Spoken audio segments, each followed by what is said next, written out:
Hey, just need to tell you something that just can't wait. Hey, maybe you'll ride away or maybe you'll stay. But hey, this old guitar and me been thinking for days how to say that our love don't care too much for the unpaid bills on the bedroom floor. Our love lives on cheap wine and singing songs to a wasted sunrise. With you, with you I feel like I am. With you, with you I feel like I am somebody. With you I feel like I am somebody. With you I feel like I am somebody in control, like I feel it in my bones, like I'm somebody. With you I feel like I am.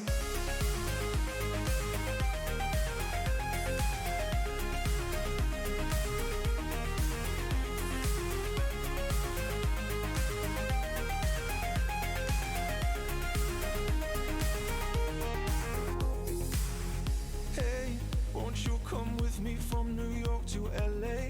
Hey, we'll play this song in every city we stay. And hey, maybe we'll stream 1,000,000 times in one day. Be on our way. Our love don't care too much for the unpaid bills on the bedroom floor. Our love lives on cheap wine and singing songs to a wasted sunrise. With you, with you I feel like I am. With you, with you I feel like I am somebody.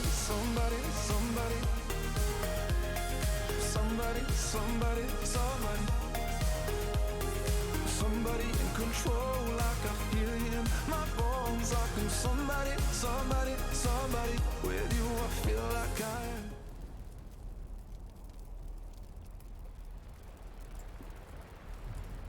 And hello there. Hello, strangers. It has been so long. How are you? First of all, can you hear me okay? Because my computer decided that it didn't like the way things were set up, and I don't know what it did, but I had to redo everything to get audio to even... Whoa, and now I have no picture. Damn this computer.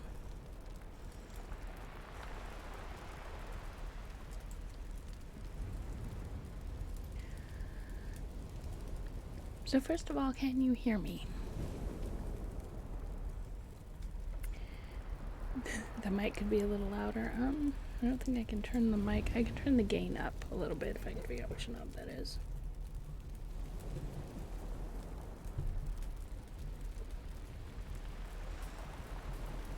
Is that better?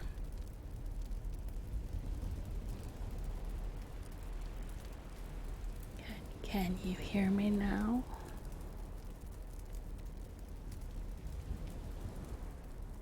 I mean, it may be an ASMR stream, you never know.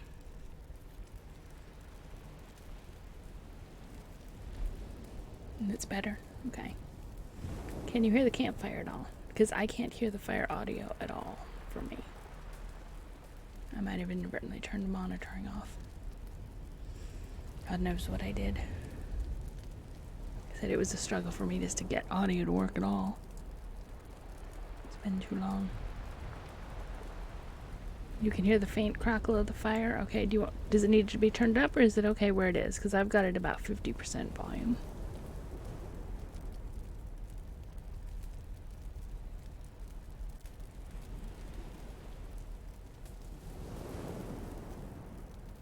It's good where it is? Okay, good.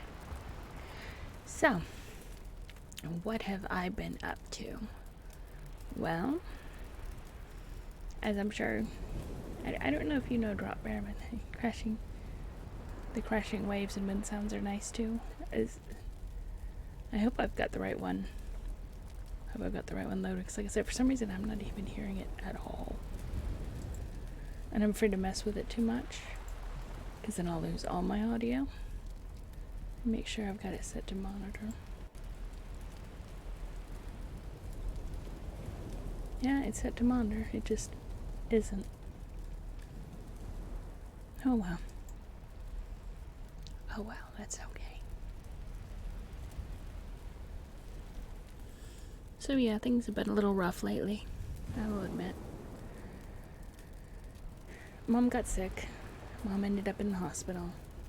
Mom ended up in a rehab facility. Rehab facility sucked. They discharged her too soon. She's been doing okay at home. Of course, it's huge expenses because of medications and everything. And she's been complaining for a few months about swelling in her legs. And what started the whole thing was she lost all the muscle strength in her right leg. She just couldn't stand up, couldn't lift the leg up at all. And she did end up, we had talked to her doctor back in April about the redness in her legs and some swelling. And the doctor seemed to think like, oh, she doesn't have a fever, so it's just edema. So this one night, it was a Monday night, and I had gone to bed, and Mom was still sitting up, and she said, I can't stand up. I don't have any strength in my legs. When I got up to go back out to see what was going on. And I tried to help her up, and she just couldn't get up. So I called 911. Fire department came out, sent an ambulance, and in trying to get her up, they ended up dropping her. It was like, great, but whatever. They got her to the hospital, and of course, pandemic. I just had to sit outside, couldn't go in. And they said, oh yeah, she had an infection. She had an infection in her legs. That was why she had lost the muscle strength. They had her on antibiotics. They thought they'd keep her a day or two. And then, yeah, she had an infection. And the doctor just thought, oh, well, she didn't have a fever because we'd been in to see the doctor in April. This is the end of May when I ended up calling the fire department. They took her to the hospital, and turned out, yeah, she had an infection in her legs. She had cellulitis. They gave her antibiotics. They did a little bit of therapy because she had no muscle strength in that leg. And hello, Blaze. How are you? How are you, dear?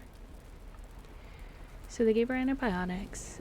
Her diabetes, her blood sugar was completely out of control because of the infection. So now she's on insulin. That's the only way it can be controlled for now. Oh, my arm.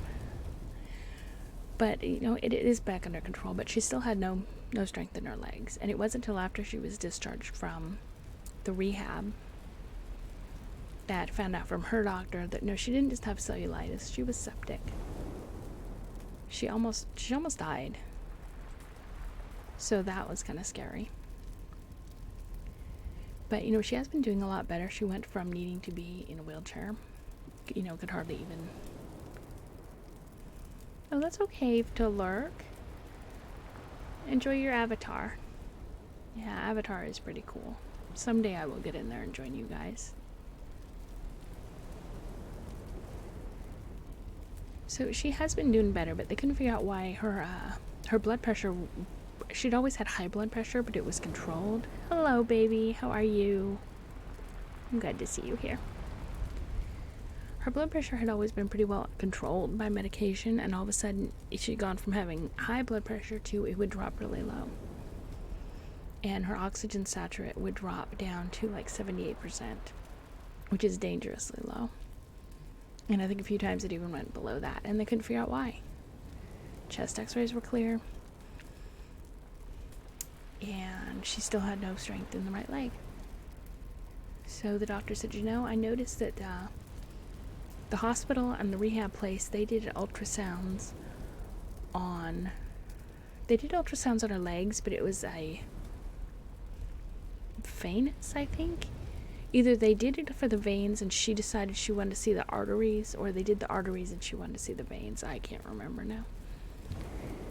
So we went in Wednesday for that, and sure enough, she's got blood clots. And now they're afraid that the clot might have broken off and gone to her lungs, and that's why her oxygen level would drop so low. So she's on blood thinners now. And of course the best blood thinner that they could give her, the safest one, cost $145 for a 21-day supply. And that hurt. Thank God for overtime. But it's just been one thing after another thing after another thing, and that's why I haven't been streaming. I'm finally at the point where I don't think my mother's gonna drop dead in the living room while I sit at the computer and stream. She seems to be doing okay. And like I said, I had to get shit to work on the computer because it didn't want to send audio to my headphone. It still apparently isn't sending all of the audio to my headphone. But as long as you guys can hear it, that's what matters. So now you are all up to date on the disaster that has been my life. But I'm safe. We're safe. We're avoiding the pandemic. I give dirty looks and spray alcohol at people that don't wear their masks. I think that's about all that there is to cover. How have you guys been? What have you been up to, Drop Bear? Because I've missed you. I've missed you, my friend.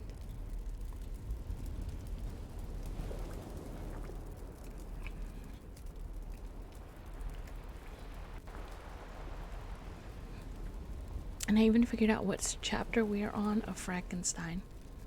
I'm very proud of myself for that. Yes, you. I don't believe for a moment you've been keeping out of mischief. You are not the type to keep out of mischief, my friend. That is why I love you. Je vous t'aime.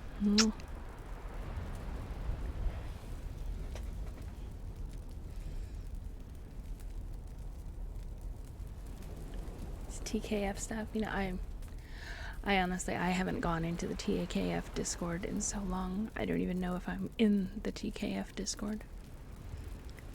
Because when life started falling apart, I muted a lot of Discords.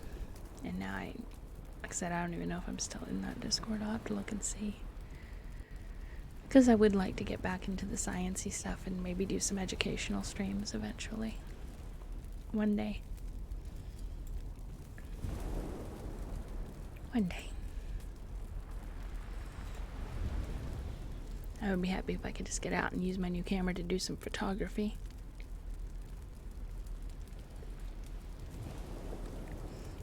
Oh, boo, I'm sure your presence there is more than enough, because you are a ray of sunshine. You are my sunshine, my only sunshine. You make me happy when skies are gray. You'll never know, dear, how much I love you. Please don't take my sunshine away.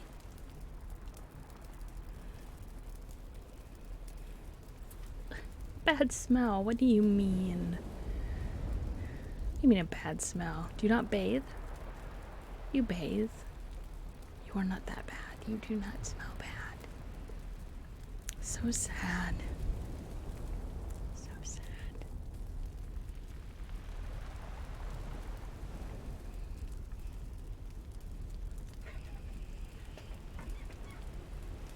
Alright, my loves, let us get into our reading. We are currently on chapter 19. I would give you a recap of chapters 1 through 18, but I don't remember. There's YouTube videos. Go watch them. Yes.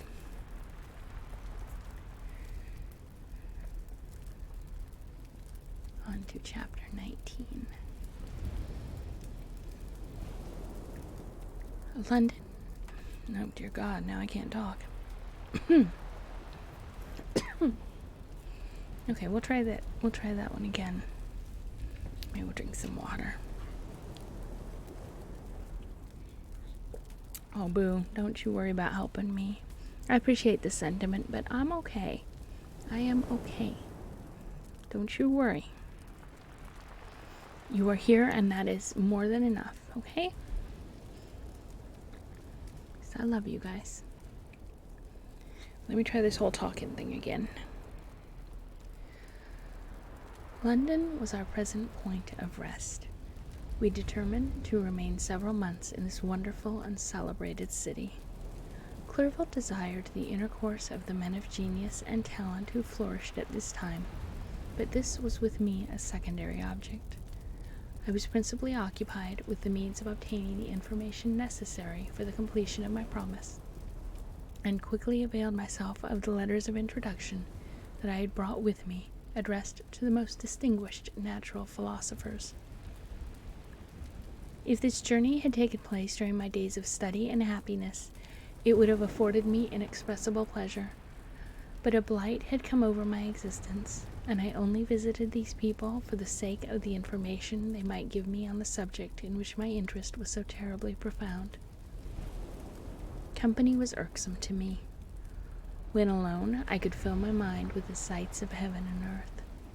The voice of Henry soothed me, and I could thus cheat myself into a transitory peace. But busy, uninteresting, joyous faces brought back despair to my heart.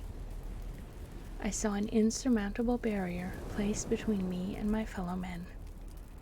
This barrier was sealed with the blood of William and Justine, and to reflect on the events connected with those names filled my soul with anguish. But in Clerval I saw the image of my former self. He was inquisitive and anxious to gain experience and instruction. The difference of manners which he observed was to him an inexhaustible source of instruction and amusement. He was always pursuing an object he had long had in view. His design was to visit India, in the belief that he had in his knowledge of its various languages, and in the views he had taken of its society, the means of materially assisting the progress of European colonization and trade. In Britain only could he further the execution of his plan. He was forever busy, and the only check to his enjoyments was my sorrowful and dejected mind. I tried to conceal this as much as possible, that I might not debar him from the pleasures natural to one who was entering on a new scene of life, undisturbed by any care or bitter recollection. I often refused to accompany him, alleging another engagement, that I might remain alone. I now also began to collect the materials necessary for my new creation, and this was to me like the torture of single drops of water continually falling on the head. Every thought that was devoted to it was an extreme anguish, and every word that I spoke in allusion to it caused my lips to quiver and my heart to palpitate. After passing some months in London, we received a letter from a person in Scotland who had formerly been our visitor at Geneva. He mentioned the beauties of his native country and asked us if those were not sufficient allurements to induce us to prolong our journey as far north as Perth, where he resided. Clerval eagerly desired to accept this invitation, and I, although I abhorred society, wished to view again mountains and streams and all the wondrous works with which nature adorns her chosen dwelling places.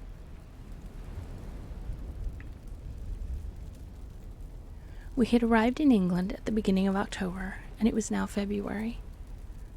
We accordingly determined to commence our journey towards the north at the expiration of another month.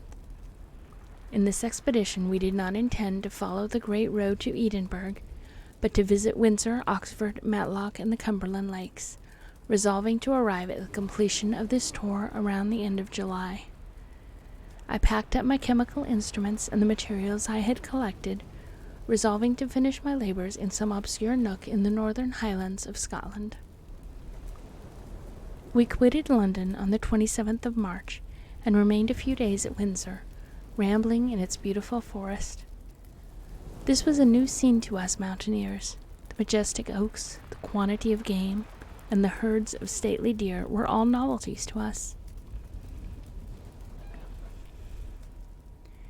From thence we proceeded to Oxford. As we entered this city, our minds were filled with the remembrance of the events that had been transacted there more than a century and a half before. It was here that Charles I had collected his forces. This city had remained faithful to him after the whole nation had forsaken his cause to join the standard of Parliament and liberty. The memory of that unfortunate king and his companions, the amiable Falkland, the insolent Goring, his queen and son, gave a peculiar interest to every part of the city which they might be supposed to have inhabited. The spirit of elder days found a dwelling here, and we delighted to trace its footsteps. If these feelings had not found an imaginary gratification, the appearance of the city had yet in itself sufficient beauty to obtain our admiration. The colleges are ancient and picturesque. The streets are almost magnificent, and the lovely Isis, which flows beside it through meadows of exquisite verdure, is spread forth into a placid expanse of waters, which reflects its majestic assemblage of towers and spires and domes, embosomed among aged trees. I enjoyed this scene, and yet my enjoyment was embittered both by the memory of the past and the anticipation of the future. I was formed for peaceful happiness. During my youthful days, discontent never visited my mind, and if I was ever overcome by ennui, the sight of what is beautiful in nature, or the study of what is excellent and sublime in the productions of man, could always interest my heart and communicate elasticity to my spirits. But I am a blasted tree. The bolt has entered my soul, and I felt then that I should survive to exhibit what I shall soon cease to be, a miserable spectacle of wrecked humanity, pitiable to others and intolerable to myself. We passed a considerable period at Oxford, rambling among its environs and endeavoring to identify every spot which might relate to the most animating epoch of English history. Our little voyages of discovery were often prolonged by the successive objects that presented themselves. We visited the tomb of the illustrious Hampden and the field on which that patriot fell. For a moment my soul was elevated from its debasing and miserable fears to contemplate the divine ideas of liberty and self-sacrifice of which these sites were the monuments and the remembrances. For an instant I dared to shake off my chains and look around me with a free and lofty spirit. But the iron had eaten into my flesh, and I sank again, trembling and hopeless, into my miserable self. We left Oxford with regret and proceeded to Matlock, which was our next place of rest. The country in the neighborhood of this village resembled to a greater degree the scenery of Switzerland, but everything is on a lower scale, and the green hills want the crown of distant white Alps, which always attend on the piney mountains of my native country. We visited the wondrous cave and the little cabinets of natural history, where the curiosities are disposed in the same manner as in the collections of Servat and Chamonix.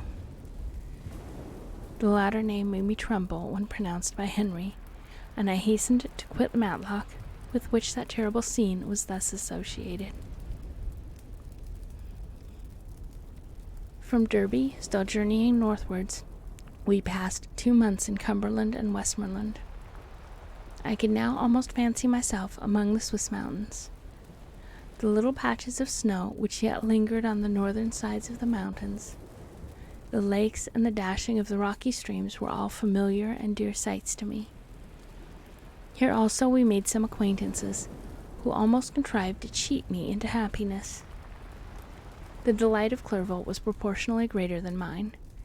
His mind expanded in the company of men and talent, and he found in his own nature greater capacities and resources than he could have imagined himself to have possessed while he associated with his inferiors.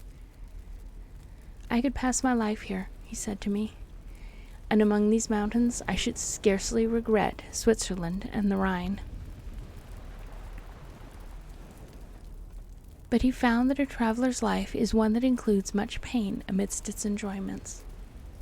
His feelings are forever on the stretch, and when he begins to sink into repose, he finds himself obliged to quit that on which he rests in pleasure for something new, which again engages his attention, and which also he forsakes for other novelties.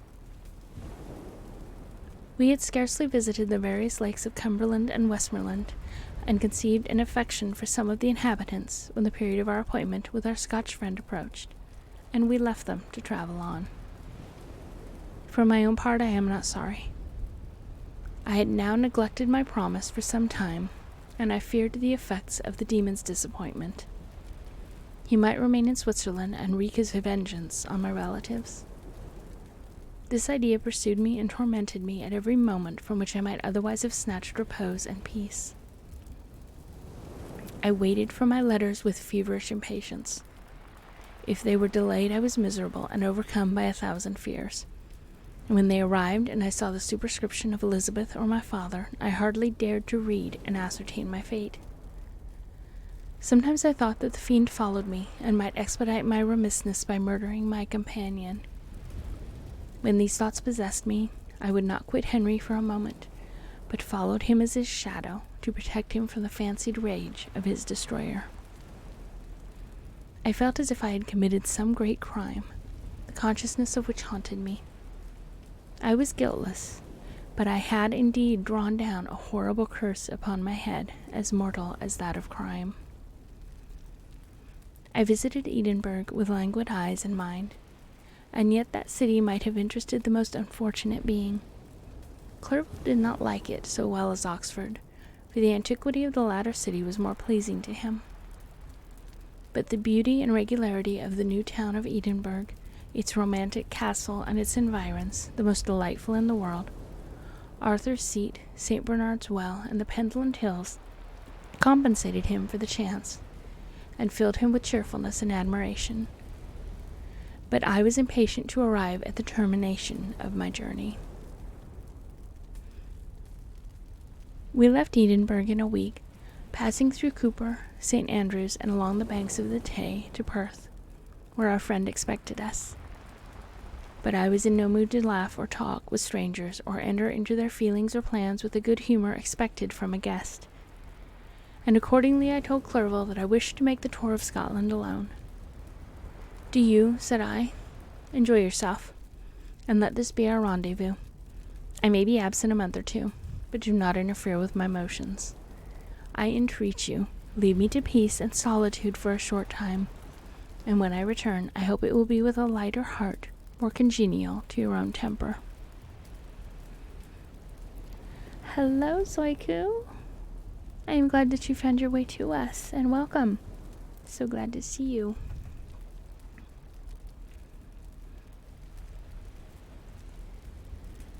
Henry wished to dissuade me, but seeing me bent on this plan, ceased to remonstrate. He entreated me to write often. "I had rather be with you," he said, "in your solitary rambles, than with these Scotch people, whom I do not know. Hasten, then, my dear friend, to return, that I may again feel myself somewhat at home, which I cannot do in your absence." Having parted from my friend, I determined to visit some remote spot of Scotland and finish my work in solitude. I did not doubt but that the monster followed me, and would discover himself to me when I should have finished, that he might receive his compensation. With this resolution, I traversed the northern highlands and fixed on one of the remotest of the Orkneys as the scene of my labors. It was a place fitted for such work, being hardly more than a rock whose high sides were continually beaten upon by the waves. The soil was barren, scarcely affording pasture for a few miserable cows, and oatmeal for its inhabitants, which consisted of 5 persons, whose gaunt and scraggy limbs gave tokens of their miserable fare. Vegetables and bread, when they indulged in such luxuries, and even fresh water, was to be procured from the mainland, which was about 5 miles distant.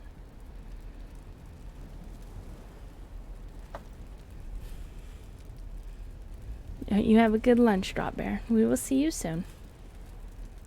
Ciao for now.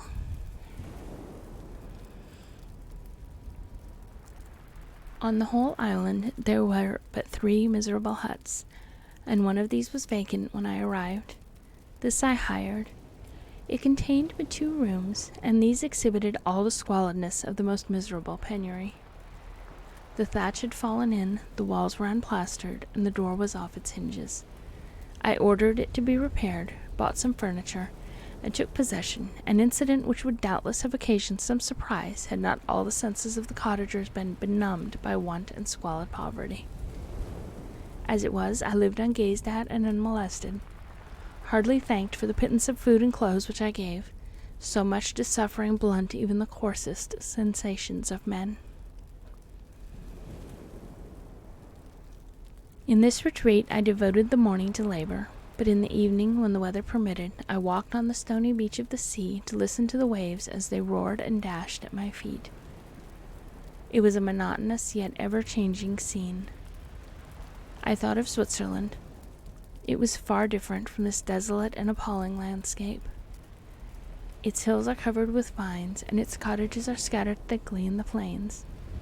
Its fair lakes reflect a blue and gentle sky, and when troubled by the winds, their tumult is but as the play of a lively infant when compared to the roarings of the giant ocean. In this manner I distributed my occupations when I first arrived, but as I proceeded in my labor, it became every day more horrible and irksome to me. Sometimes I could not prevail on myself to enter my laboratory for several days, and at other times I toiled day and night in order to complete my work.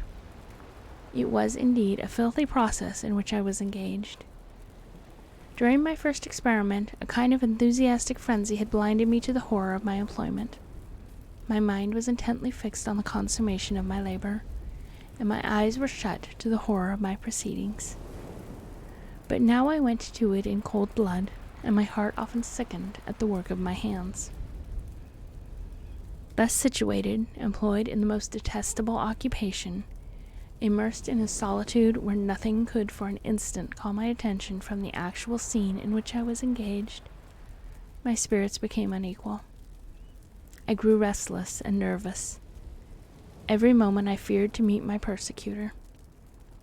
Sometimes I sat with my eyes fixed on the ground, fearing to raise them, lest they should encounter the object which I so much dreaded to behold. I feared to wander from the sight of my fellow creatures, lest when alone he should come to claim his companion. In the meantime I worked on, and my labor was already considerably advanced. I looked forward to its completion with a tremulous and eager hope, which I dared not trust myself to question, but which was intermixed with obscure forebodings of evil that made my heart sicken in my bosom. Chapter 20. I sat one evening in my laboratory. The sun had set, and the moon was just rising from the sea. I had not sufficient light for my employment, and I remained idle, in a pause of consideration, of whether I should leave my labor for the night, or hasten its conclusion by an unremitting attention to it. As I sat, a train of reflection occurred to me, which led me to consider the effects of what I was now doing. 3 years before, I was engaged in the same manner, and had created a fiend whose unparalleled barbarity had desolated my heart, and filled it forever with the bitterest remorse. I was now about to form another being of whose dispositions I was alike ignorant. She might become 10,000 times more malignant than her mate, and delight, for its own sake, in murder and wretchedness. He had sworn to quit the neighborhood of man and hide himself in deserts, but she had not. And she, who in all probability was become a thinking and reasoning animal, might refuse to comply with a compact made before her creation. They might even hate each other. The creature who already lived loathed his own deformity, and might he not conceive a greater abhorrence for it when it came before his eyes in the female form? She might also turn with disgust from him to the superior beauty of man. She might quit him, and he be alone again, exasperated by the fresh provocation of being deserted by one of his own species. Even if they were to leave Europe and inhabit the deserts of the New World, yet one of the first results of these sympathies for which the demon thirsted would be children, and a race of devils would be propagated upon the earth who might make the very existence of the species of man a condition precarious and full of terror. Had I right for my own benefit to inflict this curse upon everlasting generations? I had before been moved by the sophisms of the being I had created. I had been struck senseless by his fiendish threats. But now, for the first time, the wickedness of my promise burst upon me. I shuddered to think that future ages might curse me as their pest, whose selfishness had not hesitated to buy its own peace at the price, perhaps, of the existence of the whole human race.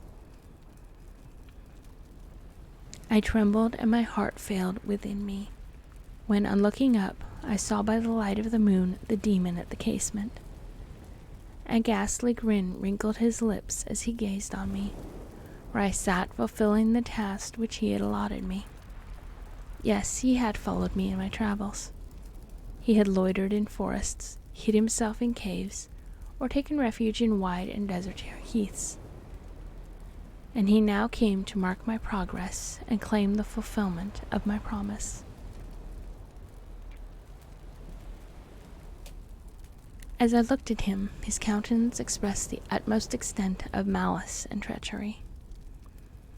I thought with a sensation of madness on my promise of creating another like to him, and trembling with passion, tore to pieces the thing on which I was engaged. The wretch saw me destroy the creature on whose future existence he depended for happiness, and with a howl of devilish despair and revenge, withdrew.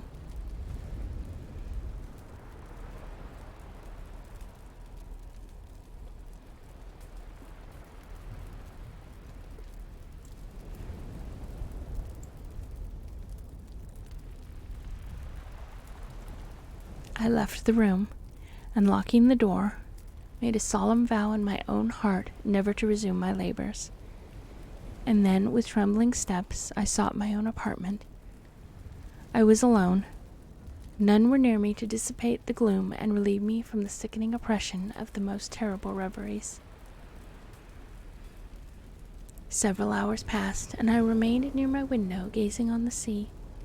It was almost motionless, for the winds were hushed, and all nature reposed under the eye of the quiet moon.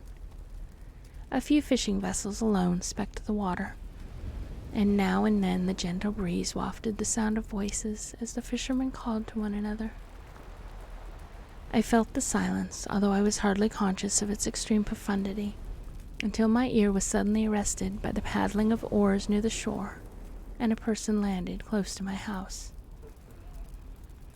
In a few minutes after, I heard the creaking of my door, as if someone endeavored to open it softly. I trembled from head to foot. I felt a presentiment of who it was, and wished to rouse one of the peasants who dwelt in a cottage not far from mine. But I was overcome by the sensation of helplessness, so often felt in frightful dreams, when you in vain endeavor to fly away from an impending danger, and was rooted to the spot. Presently I heard the sound of footsteps along the passage. The door opened, and the wretch whom I dreaded appeared. Shutting the door, he approached me and said in a smothered voice, "You have destroyed the work which you began. What is it that you intend? Do you dare to break your promise? I have endured toil and misery. I left Switzerland with you. I crept along the shores of the Rhine, among its willow islands and over the summits of its hills. I have dwelt many months in the heaths of England and among the deserts of Scotland. I have endured incalculable fatigue and cold and hunger. Do you dare destroy my hopes? Begone. I do break my promise. Never will I create another like yourself, equal in deformity and wickedness. Slave, I before reasoned with you, but you have proved yourself unworthy of my condescension. Remember that I have power. You believe yourself miserable, but I can make you so wretched that the light of day will be hateful to you. You are my creator, but I am your master. Obey." The hour of my irresolution is past. and the period of your power is arrived. Your threats cannot move me to do an act of wickedness, but they confirm in me a determination of not creating you a companion in vice. Shall I, in cool blood, set loose upon the earth a demon whose delight is in death and wretchedness? Begone. I am firm, and your words will only exasperate my rage. The monster saw my determination in my face and gnashed his teeth in the impotence of anger. Shall each man, cried he, find a wife for his bosom, and each beast have his mate, and I be alone? I had feelings of affection, and they were requited with by detestation and scorn. Man, you may hate, but beware. Your hours will pass in dread and misery, and soon the bolt will fall, which must ravish from you your happiness forever. Are you to be happy while I grovel in the intensity of my wretchedness?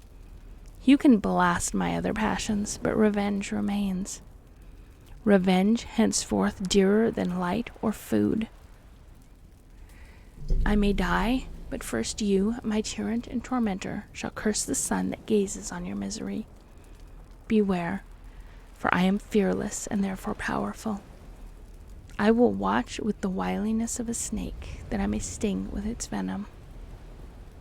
Man, you shall repent of the injuries you inflict. Devil, cease, and do not poison the air with these sounds of malice. I have declared my resolution to you, and I am no coward to bend beneath words. Leave me. I am inexorable.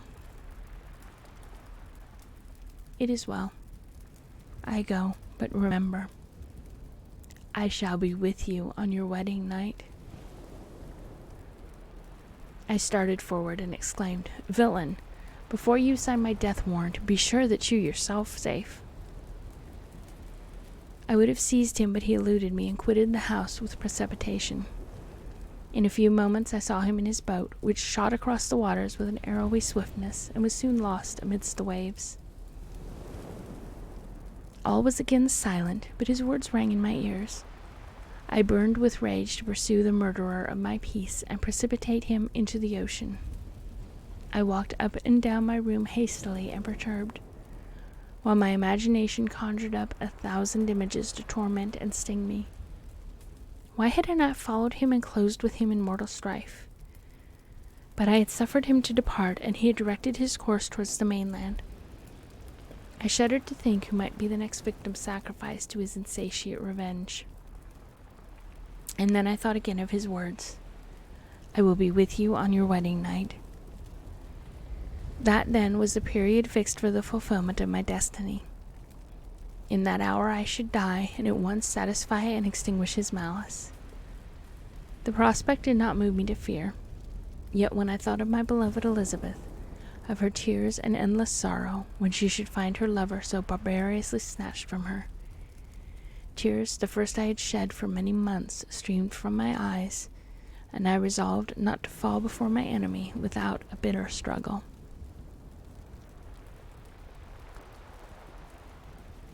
The night passed away, and the sun rose from the ocean.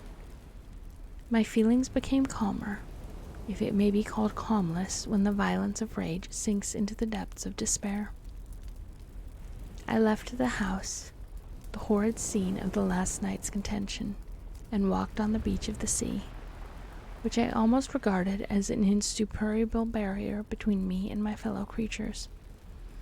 Nay, a wish that such should prove the fact stole across me. I desired that I might pass my life on that barren rock, wearily, it is true, but uninterrupted by any sudden shock of misery. If I returned, it was to be sacrificed or to see those whom I loved die under the grasp of a demon whom I had myself created.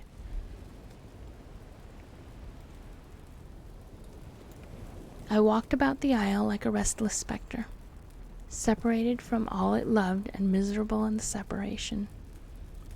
When it became noon and the sun rose higher, I lay down on the grass and was overpowered by a deep sleep. I had been awake the whole of the preceding night. My nerves were agitated and my face inflamed by watching and misery.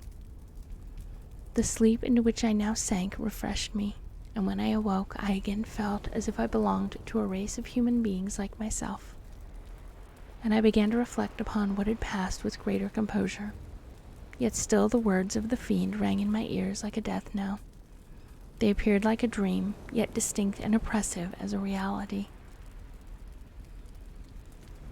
The sun had far descended, and I still sat on the shore, satisfying my appetite, which had become ravenous, with an oaten cake, when I saw a fishing boat land close to me, and one of the men brought me a packet. It contained letters from Geneva and one from Clerval entreating me to join him. He said that he was wearing away his time fruitlessly where he was, that letters from the friends he had formed in London desired his return to complete the negotiation they had entered into for his Indian enterprise. He could not any longer delay his departure, but as his journey to London might be followed even sooner than he now conjectured, by his longer voyage, he entreated me to bestow as much of my society on him as I could spare.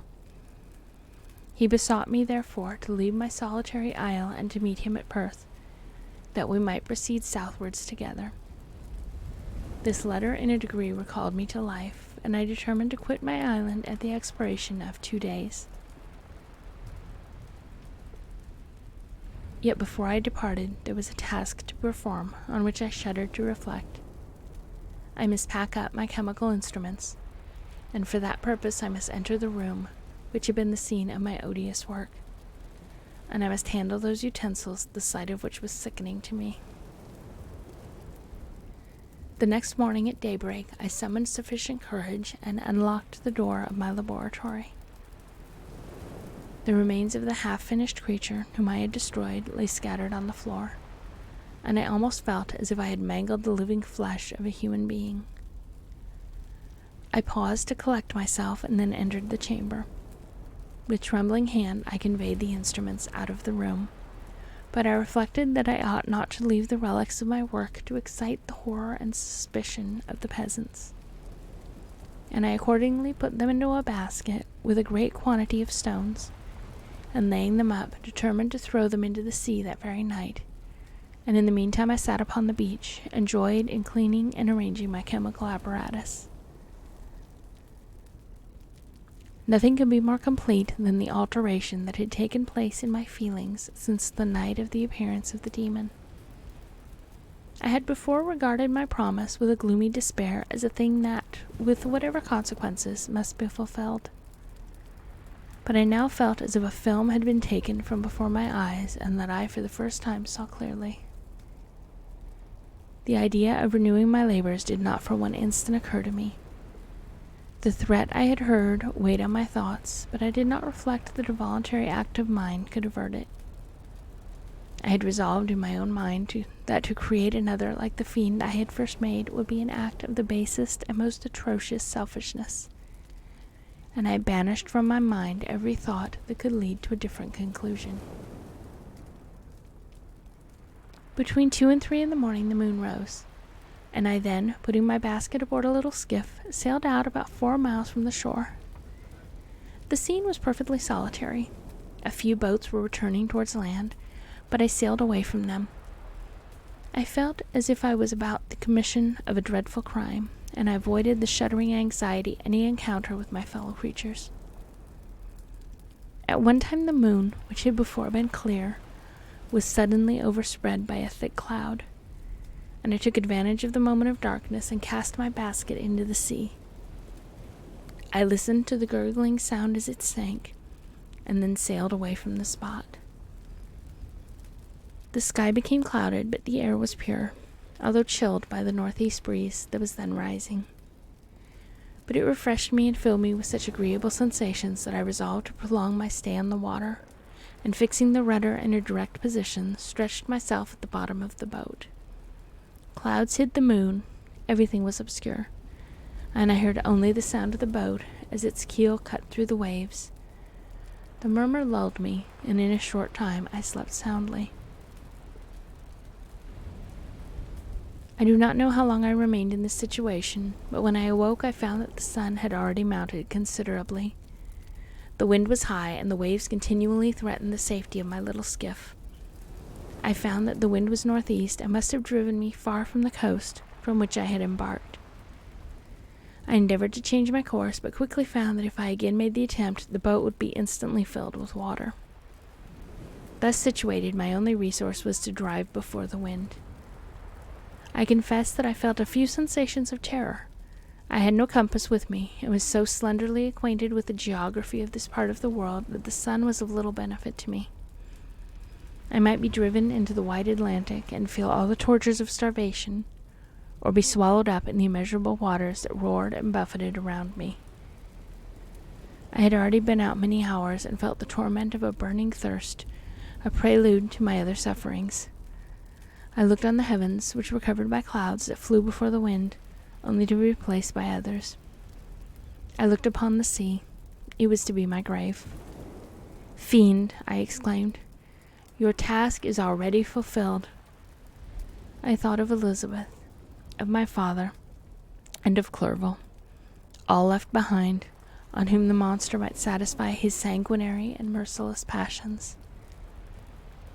The idea plunged me into a reverie so despairing and frightful that even now, when the scene is on the point of closing before me forever, I shudder to reflect on it. Some hours passed thus, but by degrees, as the sun declined towards the horizon, the wind died away into a gentle breeze, and the sea became free from breakers. But these gave place to a heavy swell. I felt sick and hardly able to hold the rudder, when suddenly I saw a line of high land towards the south.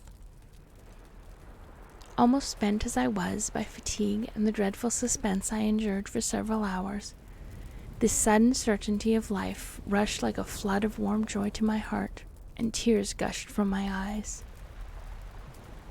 How mutable are our feelings, and how strange is that clinging love we have of life even in the excess of misery. I constructed another sail with a part of my dress and eagerly steered my course towards the land. It had a wild and rocky appearance, but as I approached nearer, I easily perceived the traces of cultivation. I saw vessels near the shore, and found myself suddenly transporting back to the neighborhood of civilized man. I carefully traced the windings of the land and hailed a steeple which I at length saw issuing from behind a small promontory. As I was in a state of extreme debility, I resolved to sail directly towards the town, as a place where I could most easily procure nourishment.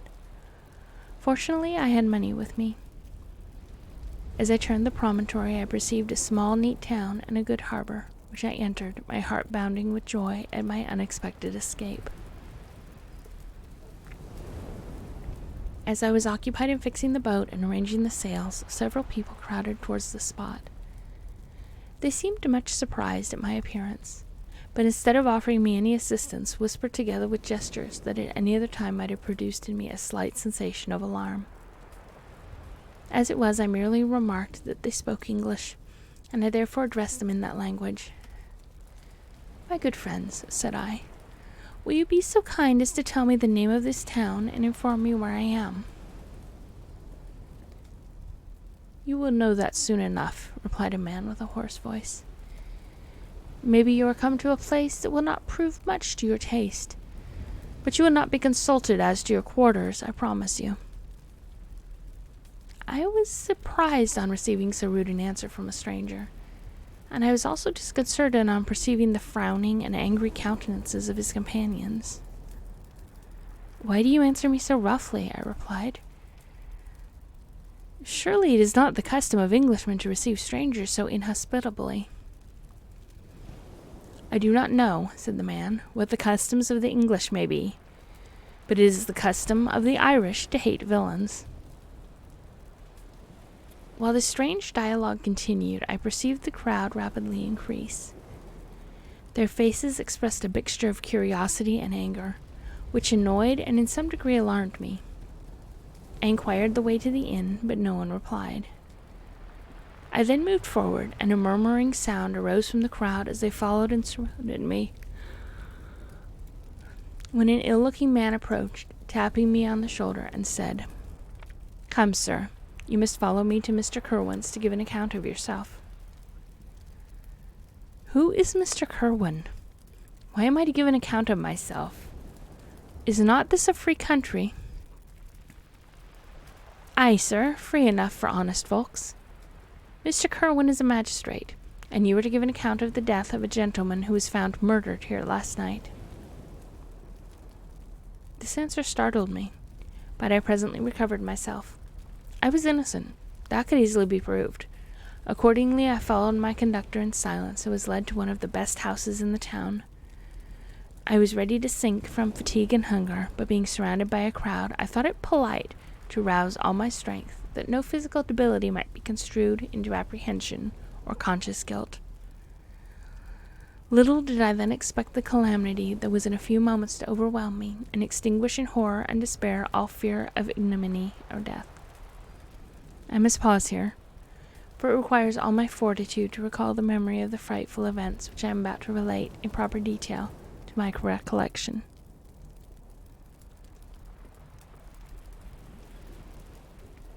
Chapter 21.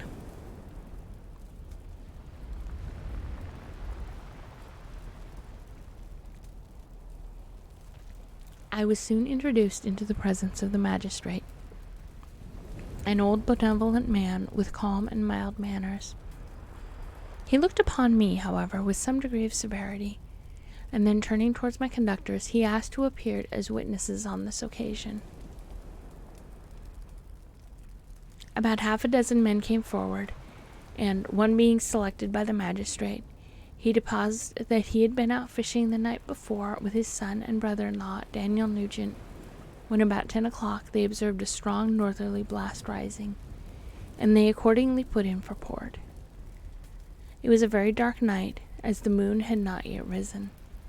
They did not land at the harbor, but as they had been accustomed, at a creek about 2 miles below. He walked on first, carrying a part of the fishing tackle, and his companions followed him at some distance. As he was proceeding along the sands, he struck his foot against something and fell at his length on the ground. His companions came up to assist him, and by the light of their lanterns they found that he had fallen on the body of a man who was to all appearances dead. Their first supposition was that it was the corpse of some person who had been drowned and was therefore on shore by the waves. But on examination they found that the clothes were not wet, and even that the body was not then cold. They instantly carried it to the cottage of an old woman near the spot and endeavored, but in vain, to restore it to life. It appeared to be a handsome young man, about 25 years of age. He had apparently been strangled, for there was no sign of any violence except the black mark of fingers on his neck. The first part of this deposition did not in the least interest me, but when the mark of the fingers was mentioned, I remembered the murder of my brother, and felt myself extremely agitated. My limbs trembled, and a mist came over my eyes, which obliged me to lean on a chair for support. The magistrate observed me with a keen eye, and of course drew an unfavorable augury from my manner.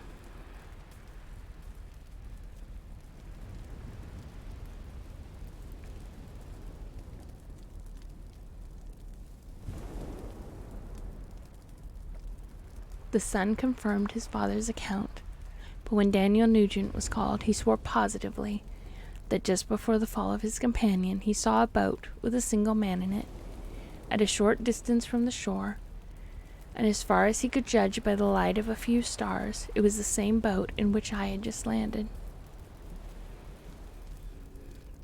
A woman deposed that she lived near the beach and was standing at the door of her cottage, waiting for the return of the fisherman, about an hour before she heard of the discovery of the body, when she saw a boat with only one man in it push off from that part of the shore where the corpse was afterwards found. Another woman confirmed the account of the fisherman having brought the body into her house. It was not cold. They put it into a bed and rubbed it, and Daniel went to the town for an apothecary, but life was quite gone. Several other men were examined concerning my landing, and they agreed that, with a strong north wind that had arisen during the night, it was very probable that I had beaten about for many hours, and had been obliged to return early to the same spot from which I had departed. Besides, they observed that it appeared that I had brought the body from another place, and it was likely that I did not appear to know the shore. I might have put into the harbor ignorant of the distance of the town from the place where I had deposited the corpse. Mr. Kerwin, on hearing the evidence, desired that I should be taken into the room where the body lay for interment, that it might be observed what effect the sight of it would produce upon me. The idea was probably suggested by the extreme agitation I had exhibited when the mode of the murder had been described. I was accordingly conducted by the magistrate and several other persons to the inn. I could not help being struck by the strange coincidences that had taken place during this eventful night. But knowing that I had been conversing with several persons in the island I had inhabited about the time that the body had been found, I was perfectly tranquil as to the consequences of the affair. I entered the room where the corpse lay and was led up to the coffin. How can I describe my sensations on beholding it? I feel yet parched with horror, nor can I reflect on that terrible moment without shuddering and agony. The examination, the presence of the magistrate, and witnesses passed like a dream from my memory when I saw the lifeless form of Henry Clerval stretched before me. I gasped for breath, and throwing myself on the body, I exclaimed, "Have my murderous machinations deprived you also, my dearest Henry, of life? 2 I have already destroyed. Other victims await their destiny, but you, Clerval, my friend, my benefactor." The human frame could no longer support the agonies that I endured, and I was carried out of the room in strong convulsions. A fever succeeded to this. I lay for 2 months on the point of death. My ravings, as I afterwards heard, were frightful. I called myself the murderer of William, of Justine, and of Clerval. Sometimes I entreated my attendants to assist me in the destruction of the fiend by whom I was tormented, and at others I felt the finger of the monster already grasping my neck, and screamed aloud with agony and terror.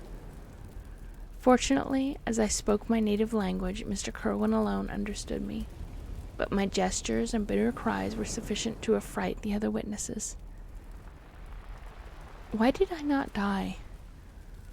More miserable than man ever was before, why did I not sink into forgetfulness and rest? Death snatches away many blooming children, the only hopes of their doting parents. How many brides and youthful lovers have been one day in the bloom of health and hope, and the next a prey for worms and the decay of the tomb? Of what materials was I made that I could thus resist so many shocks, which, like the turning of the wheel, continually renewed the torture?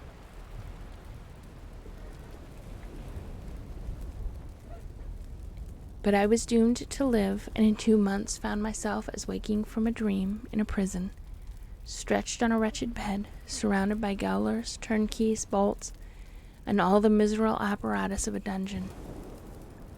It was morning, I remember, when I thus awoke to understanding.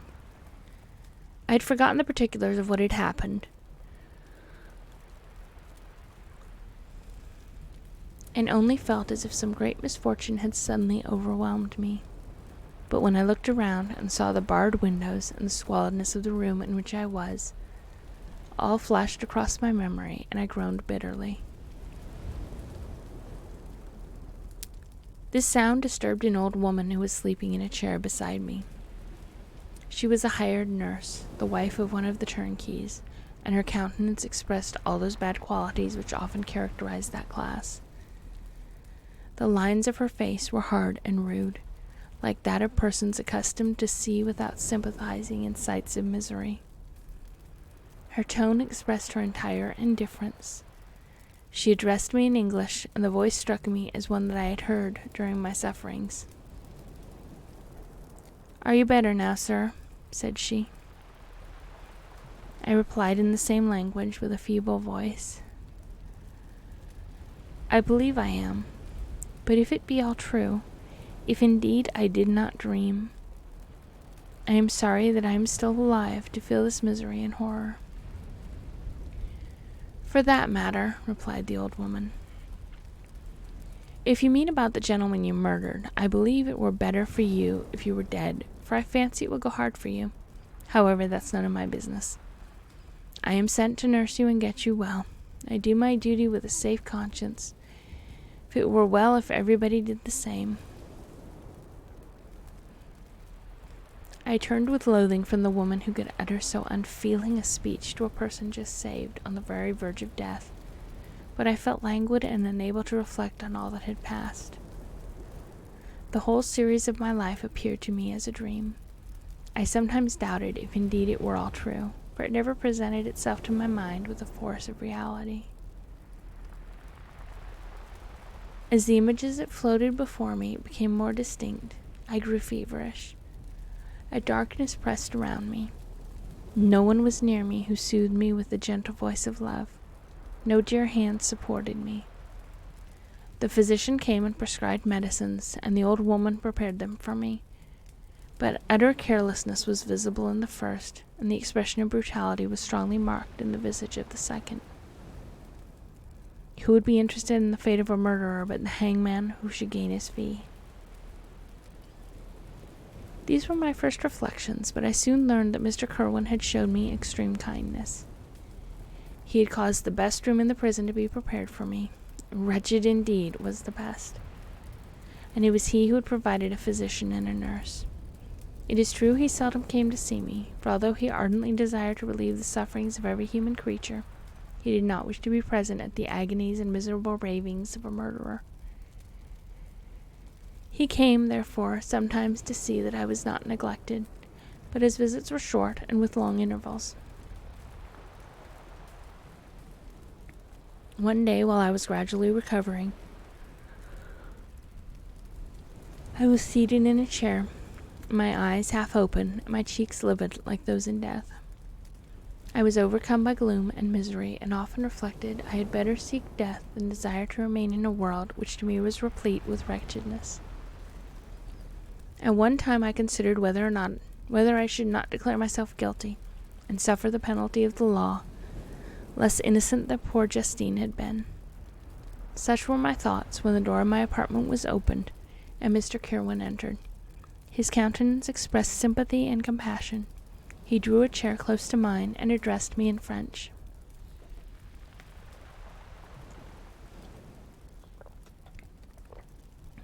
I fear that this place is very shocking to you. Can I do anything to make you more comfortable? I thank you, but all that you mention is nothing to me. On the whole earth there is no comfort which I am capable of receiving. I know that the sympathy of a stranger can be but of little relief to one borne down as you are by so strange a misfortune. But you will, I hope, soon quit this melancholy abode, for doubtless evidence can easily be brought to free you from the criminal charge. That is my least concern. I am, by a course of strange events, become the most miserable of mortals. Persecuted and tortured as I am, and have been, can death be any more evil to me? Nothing, indeed, should be more unfortunate and agonizing than the strange chances which have lately occurred. You were thrown by some surprising accident on this shore, renowned for its hospitality, seized immediately and charged with murder. The first sight that was presented to your eyes was the body of your friend, murdered in so unaccustomed a manner and placed, as it were, by some fiend across your path. As Mr. Kerwin said this, notwithstanding the agitation I endured on this retrospect of my sufferings, I also felt considerable surprise at the knowledge he seemed to possess concerning me. I suppose some astonishment was exhibited by my countenance, for Mr. Kerwin hastened to say, "Immediately upon your being taken ill, all the papers that were on your person were brought to me, and I examined them that I might discover some trace by which I could send to your relations an account of your misfortune and illness. I found several letters, and among others, one which I discovered was its commencement to be from your father. I instantly wrote to Geneva. Nearly 2 months have elapsed since the departure of my letter. But you are ill. Even now you tremble. You are unfit for agitation of any kind. This suspense is 1,000 times worse than the horrible event. Tell me what new scene of death has been acted, and whose murder I am now to lament." Your family is perfectly well, said Mr. Kerwin with gentleness. And someone, a friend, is come to visit you. I know not by what chain of thought the idea presented itself, but it instantly darted into my mind that the murderer had come to mock at my misery and taunt me with the death of Clerval, as a new incitement for me to comply with his hellish desires. I put my hand before my eyes and cried out in agony, "Oh, take him away! I cannot see him! For God's sake, do not let him enter!" Mr. Kerwin regarded me with a troubled countenance. He could not help regarding my exclamation as a presumption of my guilt, and said in rather a severe tone, "I should have thought, young man, that the presence of your father would have been welcome instead of inspiring such violent repugnance." "My father!" I cried, while every feature and every muscle relaxed from anguish to pleasure. "Is my father indeed come? How kind, how very kind! But where is he? Why does he not hasten to me?" My change of manner surprised and pleased the magistrate. Perhaps he thought that my former exclamation was a momentary return of delirium, and now he instantly resumed his former benevolence. He rose and quitted the room with my nurse, and in a moment my father entered it. Nothing at this moment could have given me greater pleasure than the arrival of my father. I stretched out my hand to him and cried, "Are you then safe, and Elizabeth, and Ernest?" My father calmed me with assurances of their welfare, and endeavored, by dwelling on these subjects so interesting to my heart, to raise my desponding spirits. But he soon felt that a prison cannot be the abode of cheerfulness. "What a place is this that you inhabit, my son?" said he, looking mournfully at the barred windows and wretched appearance of the room. "You traveled to seek happiness, but a fatality seems to pursue you. And poor Clerval." The name of my unfortunate and murdered friend was an agitation too great to be endured in my weak state. I shed tears. "Alas, yes, my father," replied I. "Some destiny of the most horrible kind hangs over me, and I must live to fulfill it, or surely I should have died on the coffin of Henry." We were not allowed to converse for any length of time, for the precarious state of my health rendered every precaution necessary that could ensure tranquillity.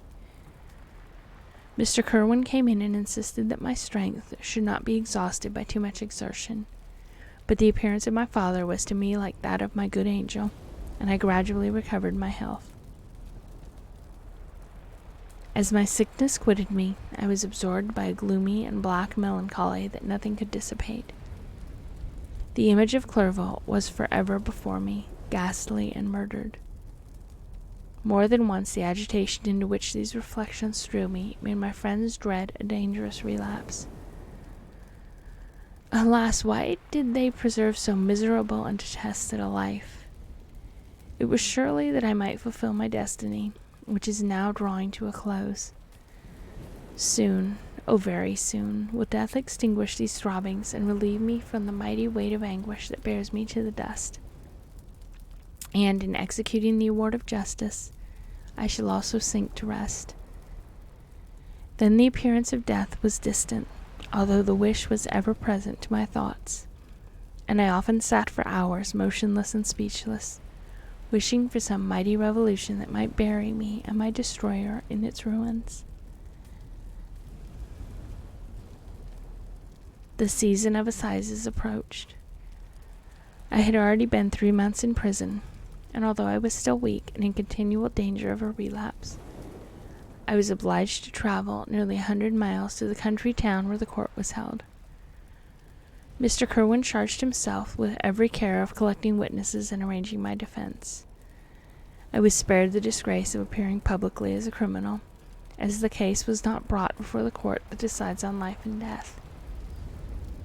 The grand jury rejected the bill, on its being proved that I was on the Orkney Islands at the hour the body of my friend was found, and a fortnight after my removal I was liberated from prison.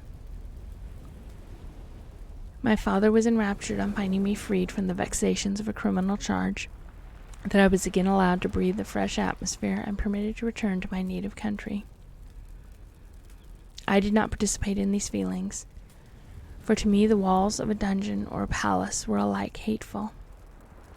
The cup of life was poisoned forever, and although the sun shone upon me, as upon the happy and gay of heart, I saw around me nothing but a dense and frightful darkness, penetrated by no light but the glimmer of 2 eyes that glared upon me. Sometimes they were the expressive eyes of Henry, languishing in death, the dark orbs nearly covered by the lids, and the long black lashes that fringed them. Sometimes it was the watery, clouded eyes of the monster, as I first saw them in my chamber at Ingolstadt. My father tried to awaken in me the feelings of affection. He talked of Geneva, which I should soon visit, of Elizabeth and Ernest, but these words only drew deep groans from me. Sometimes, indeed, I felt a wish for happiness, and thought it with melancholy delight of my beloved cousin, or longed with a devouring maladie au pays to see once more the blue lake and rapid Rhone that had been so dear to me in early childhood. But my general state of feeling was a torpor in which a prison was as welcome a residence as the divinest scene in nature, and these fits were seldom interrupted but by paroxysms of anguish and despair. At these moments I often endeavored to put an end to the existence I loathed, and it required unceasing attendance and vigilance to restrain me from committing some dreadful act of violence. Yet one duty remained to me, the recollection of which finally triumphed over my selfish despair. It was necessary that I should return without delay to Geneva, there to watch over the lives of those I so fondly loved, and to lie in wait for the murderer, that if any chance led me to the place of his concealment, or if he dared again to blast me by his presence, I might with unfailing aim put an end to the existence of the monstrous image which I had endued with the mockery of a soul still more monstrous. My father still desired to delay our departure, fearful that I could not sustain the fatigues of a journey, for I was a shattered wreck, the shadow of a human being. My strength was gone. I was a mere skeleton, and fever night and day preyed upon my wasted frame. Still, as I urged our leaving Ireland with such inquietude and impatience, my father thought it best to yield. We took our passage on board a vessel bound for Havre de Grace, and sailed with a fair wind from the Irish shores. It was midnight. I lay on the deck looking at the stars and listening to the dashing of the waves. I hailed the darkness that shut Ireland from my sight, and my pulse beat with a feverish joy when I reflected that I should soon see Geneva. The past appeared to me in the light of a frightful dream. Yet the vessel in which I was, the wind that blew me from the detested shore of Ireland, and the sea which surrounded me, told me too forcibly that I was deceived by no vision, and that Clerval, my friend and dearest companion, had fallen a victim to me and the monster of my creation. I repassed in my memory my whole life, my quiet happiness while residing with my family in Geneva, the death of my mother, and my departure for Ingolstadt. I remembered, shuddering, the mad enthusiasm that hurried me on to the creation of my hideous enemy, and I called to mind the night in which he first lived.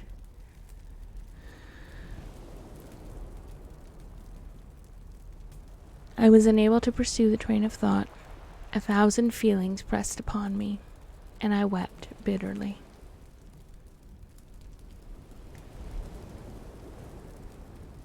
Ever since my recovery from the fever, I had been in the custom of taking every night a small quantity of laudanum, for it was by means of this drug only that I was enabled to gain the rest necessary for the preservation of life. Oppressed by the recollection of my various misfortunes, I now swallowed double my usual quantity and soon slept profoundly. But sleep did not afford me respite from thought and misery. My dreams presented 1,000 objects that scared me. Toward morning I was possessed by a kind of a nightmare. I felt the fiends grasp in my neck and could not free myself from it. Groans and cries rang in my ears. My father, who was watching over me, perceived my restlessness, awoke me, The dashing waves were around, the cloudy sky above. The fiend was not here. A sense of security, a feeling that a truce was established between the present hour and the irresistible disastrous future imparted to me a kind of calm forgetfulness, of which the human mind is by its structure peculiarly susceptible.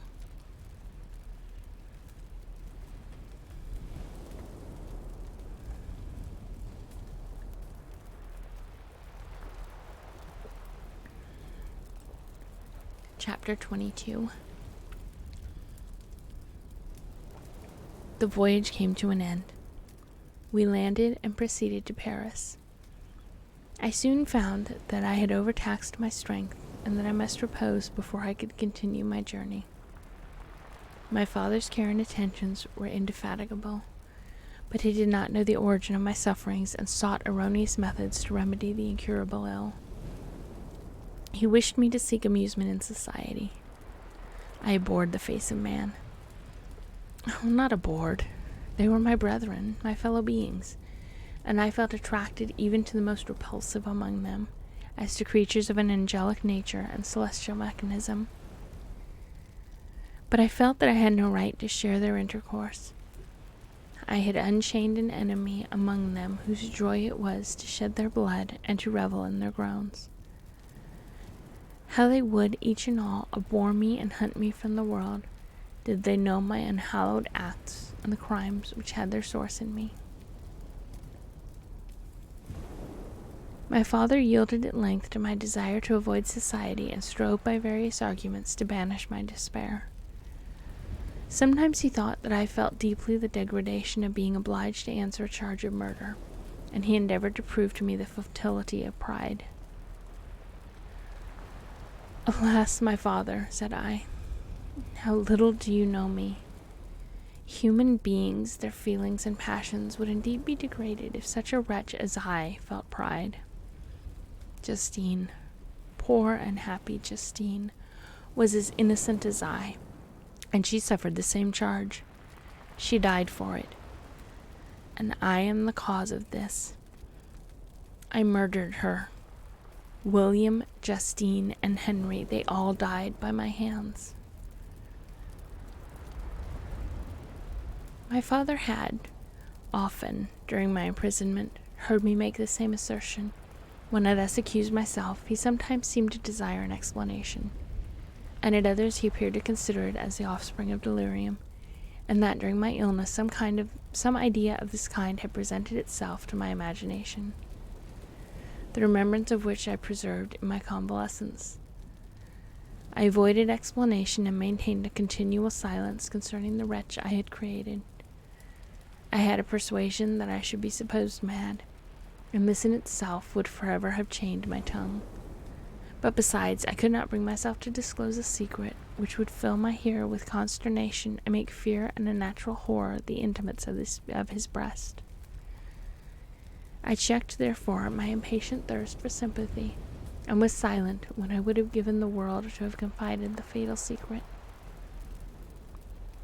Yet still, words like those I have recorded would burst uncontrollably from me.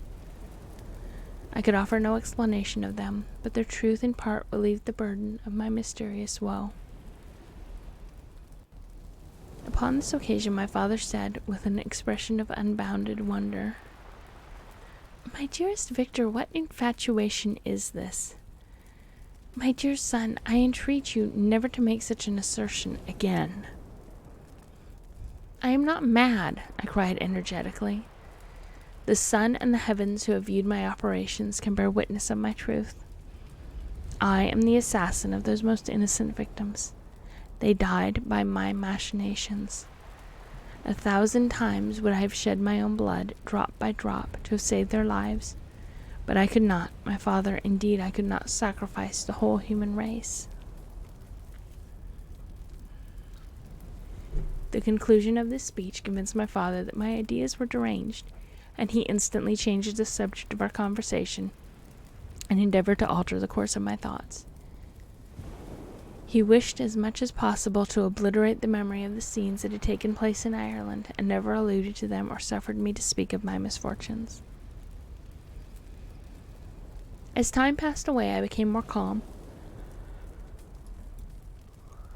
Misery had her dwelling in my heart, but I no longer talked in the same incoherent manner of my own crimes. Sufficient for me was the consciousness of them. By the utmost self-violence, I curbed the imperious voice of wretchedness, which sometimes desired to declare itself to the whole world, and my manners were calmer and more composed than they had ever been since my journey to the Sea of Ice. A few days before we left Paris on our way to Switzerland, I received the following letter from Elizabeth. My dearest friend, it gives me the greatest pleasure to receive a letter from my uncle dated at Paris. You are no longer at a formidable distance, and I may hope to see you in less than a fortnight. My poor cousin, how much you must have suffered. I expect to see you looking even more ill than when you quitted Geneva. This winter has been passed most miserably, tortured as I have been by anxious suspense. Yet I hope to see peace in your countenance, and to find that your heart is not totally void of comfort and tranquillity. Yet I fear that the same feelings now exist that made you so miserable a year ago, even perhaps augmented by time. I would not disturb you at this period, when so many misfortunes weigh upon you, but a conversation that I had with my uncle previous to his departure renders some explanation necessary before we meet. Explanation, you may possibly say? What can Elizabeth have to explain? If you really say this, my questions are answered and all my doubts satisfied. But you are distant from me, and it is possible that you may dread and yet be pleased with this explanation, and in a probability of this being the case, I dare not any longer postpone writing what, during your absence, I have often wished to express to you, but have never had the courage to begin.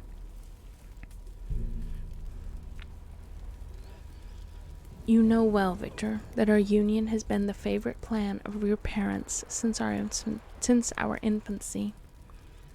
We were told this when young, and taught to look forward to it as an event that would certainly take place. We were affectionate playfellows during childhood, and I believe dear and valued friends to one another as we grew older. But as brother and sister often entertain a lively affection towards each other without desiring a more intimate union, may not such also be our case? Tell me, dearest Victor. Answer me, I conjure you by our mutual happiness, with simple truth. Do you not love another? You have traveled. You have spent several years of your life at Ingolstadt, and I confess to you, my friend, that when I saw you last autumn so unhappy, flying to solitude from the society of every creature, I could not help supposing that you might regret our connection and believe yourself bound in honor to fulfill the wishes of your parents, although they oppose themselves to your inclinations. But this is false reasoning. I confess to you, my friend, that I love you, and that in my airy dreams of futurity you have been my constant friend and companion. But it is your happiness I desire, as well as my own, when I declare to you that our marriage would render me eternally miserable unless it were the dictate of your own free choice.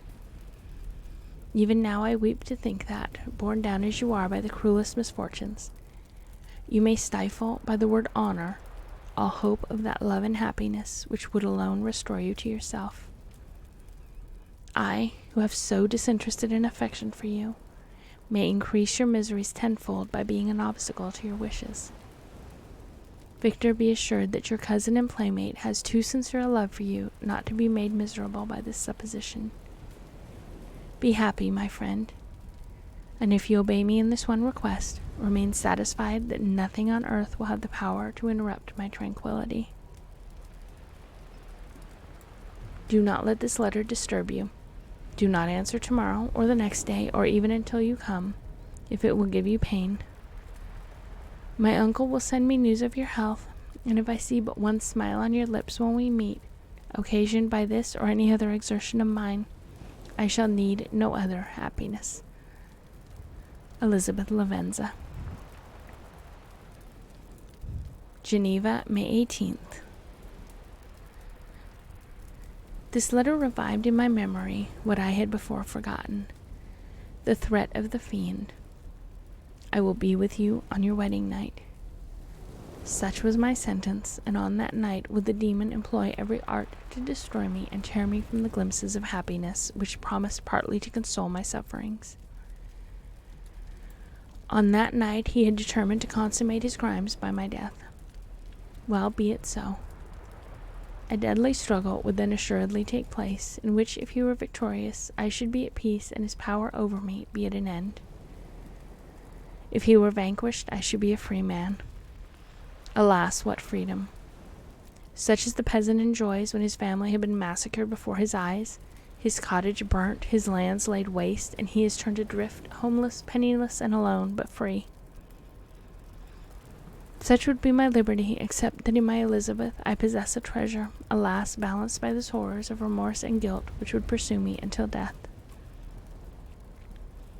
Sweet and beloved Elizabeth, I read and reread her letter, and some softened feelings stole into my heart and dared to whisper paradistical dreams of love and joy. But the apple was already eaten, and the angel's arm bared to drive me from all hope. Yet I would die to make her happy. If the monster executed his threat, death was inevitable. Yet again I considered whether my marriage would hasten my fate. My destruction might indeed arrive a few months sooner, but if my torturer should suspect that I postponed it, influenced by his menaces, he would surely find other and perhaps more dreadful means of revenge. He had vowed to be with me on my wedding night, yet he did not consider that threat as binding him to peace in the meantime.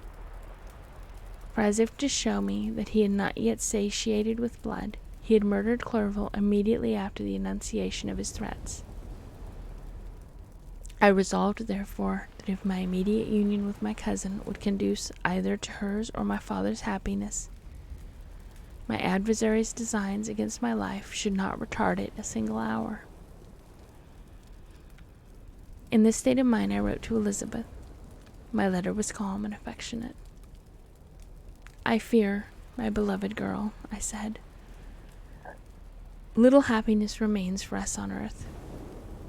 Yet all that I may one day enjoy is centered in you. Chase away your idle fears. To you alone do I consecrate my life and my endeavors for contentment.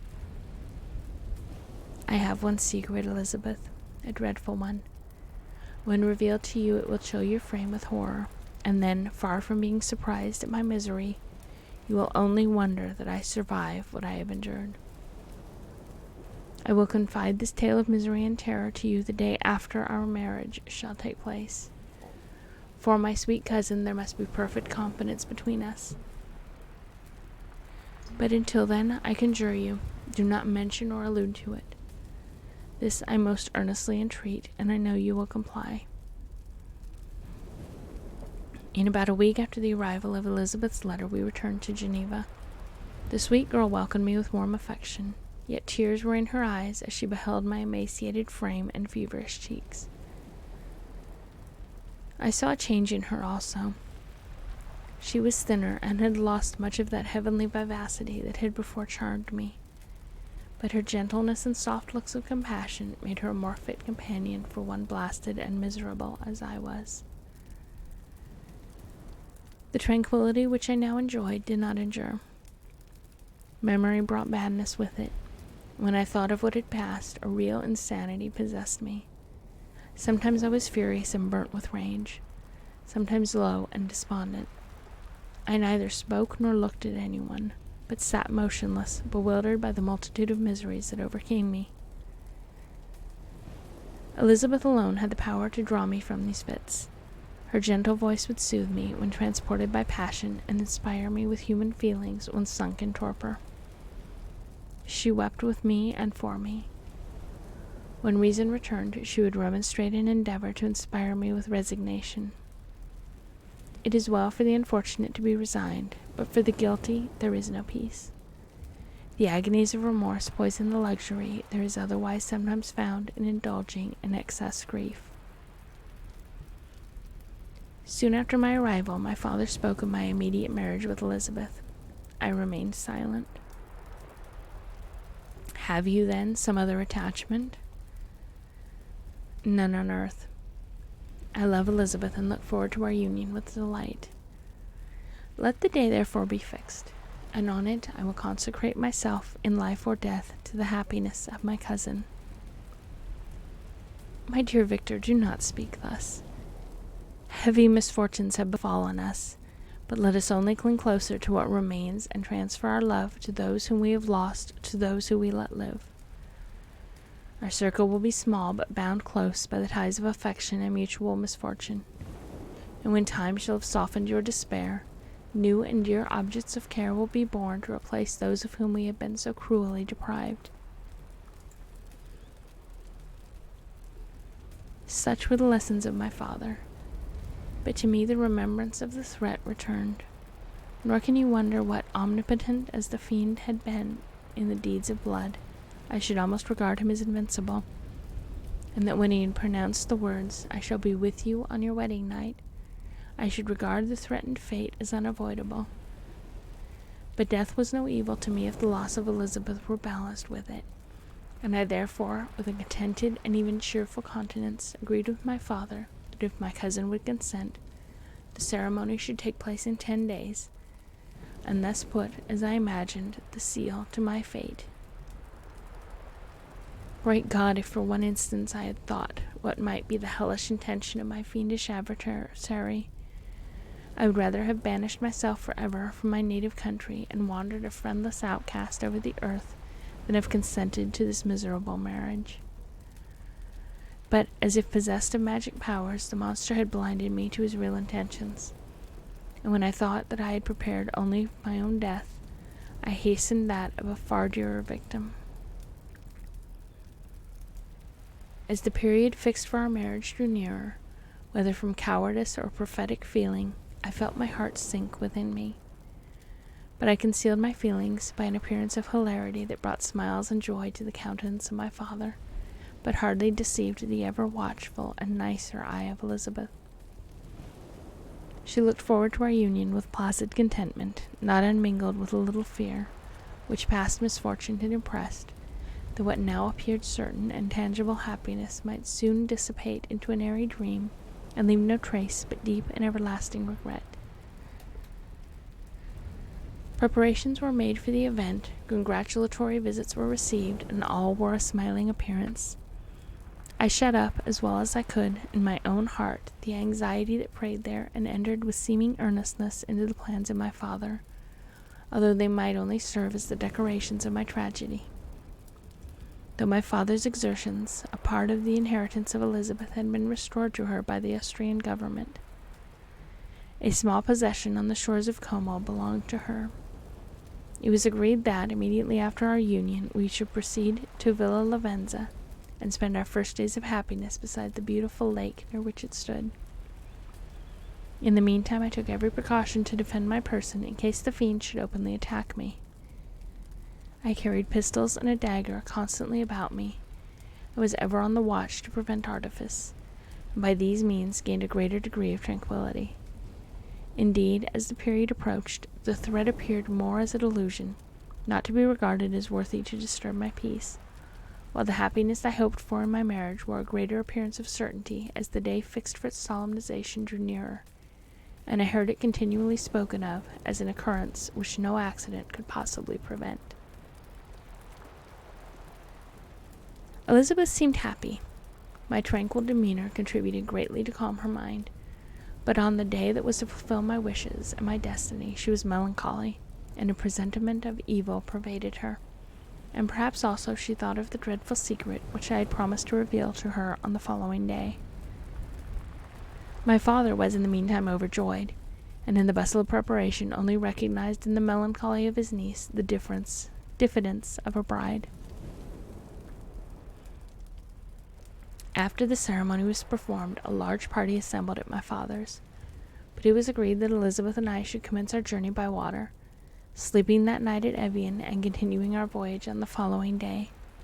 The day was fair, the wind favorable, all smiled on our nuptial embarkation. Those were the last moments of my life during which I enjoyed the feeling of happiness. We passed rapidly along. The sun was hot, but we were sheltered from its rays by a kind of canopy while we enjoyed the beauty of the scene. Sometimes on one side of the lake, where we saw Mount Salve, the pleasant banks of Montalegre, and at a distance surmounting all, the beautiful Mont Blanc, and the assemblage of snowy mountains that in vain endeavor to emulate her. Sometimes coasting the opposite bank, we saw the mighty Jura opposing its dark side to the ambition that would quit its native country, and an almost insurmountable barrier to the invader who would wish to enslave it. I took the hand of Elizabeth. You were sorrowful, my love. If you knew what I have suffered and what I may yet endure, you would endeavor to let me taste the quiet and freedom from despair that this one day at least permits me to enjoy. Be happy, my dear Victor, replied Elizabeth. There is, I hope, nothing to distress you, and be assured that if a lively joy is not painted in my face, my heart is contented. Something whispers to me not to depend too much on the prospect that is opened before us, but I will not listen to such a sinister voice. Observe how fast we move along, and how the clouds, which sometimes obscure and sometimes rise above the dome of Mont Blanc, render this scene of beauty still more interesting. Look also at the innumerable fish that are swimming in the clear waters, where we can distinguish every pebble that lies at the bottom. What a divine day! How happy and serene all nature appears! Thus Elizabeth endeavored to divert her thoughts and mine from all reflection upon melancholy subjects. But her temper was fluctuating. Joy for a few instants shone in her eyes, but it continually gave place to distraction and reverie. The sun sank lower in the heavens. We passed the river Drance and observed its path through the chasms of the higher and the glens of the lower hills. The Alps here come closer to the lake, and we approached the amphitheater of mountains which forms its eastern boundary. The spire of Evian shone under the woods that surrounded it, and the range of mountains above mountain by which it was overhung. The wind, which had hitherto carried us along with amazing rapidity, sank at sunset to a light breeze. The soft air just ruffled the water and caused a pleasant motion among the trees as we approached the shore, from which it wafted the most delightful scent of flowers and hay. The sun sank beneath the horizon as we landed, and as I touched the shore, I felt those cares and fears revive which soon were to clasp me and cling to me forever.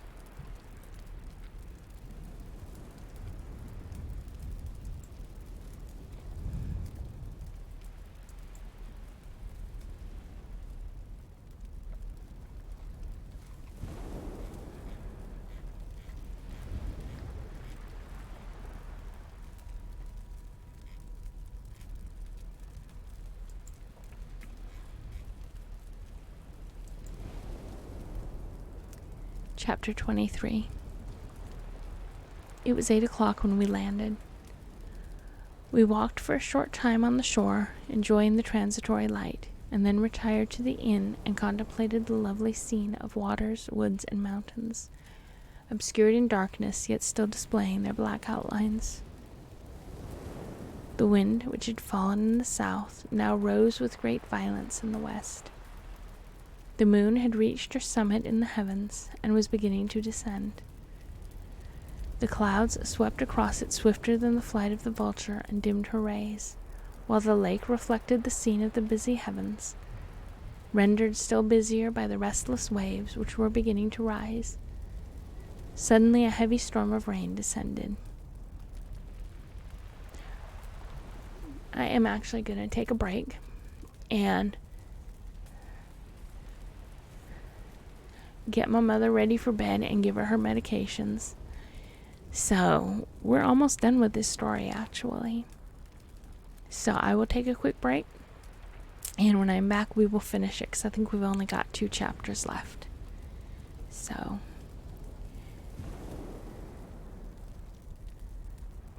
thanks for hanging out, and we will be back shortly.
Waiting for the rain. My to just surrender. I'm not holding back for anyone.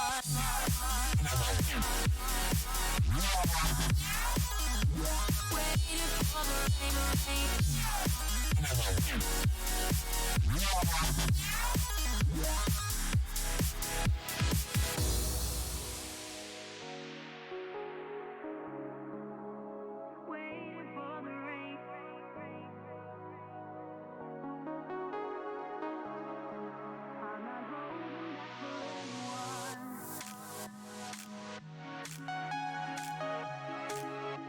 Waiting for the rain.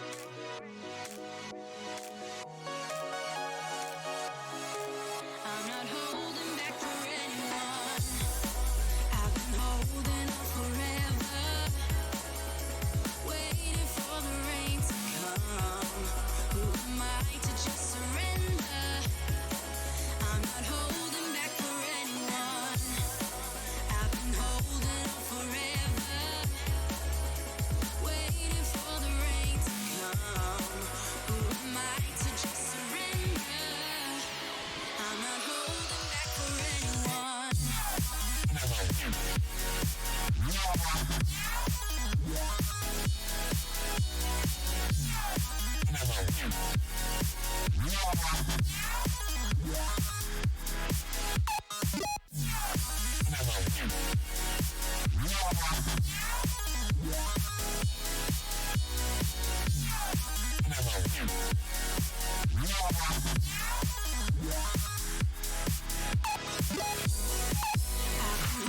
on forever, waiting for the rain to come.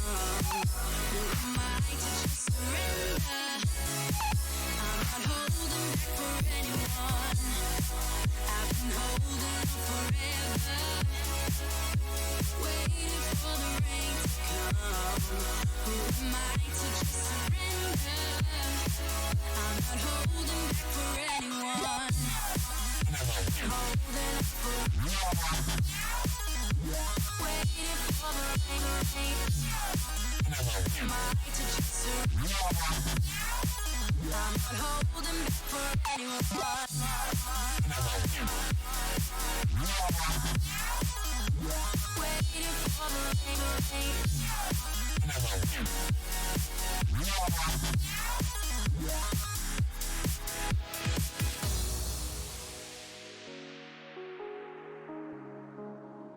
Waiting for the rain.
Hey, just need to tell you something that just can't wait.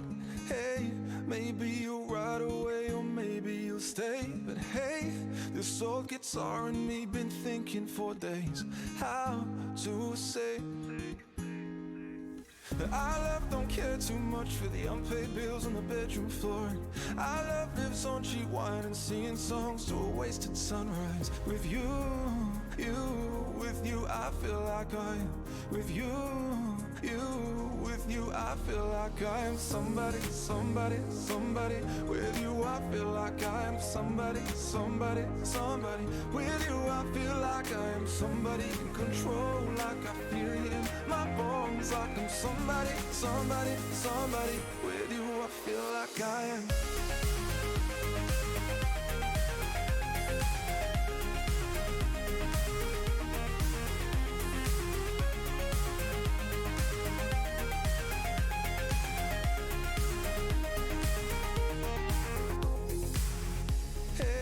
Won't you come with me from New York to LA?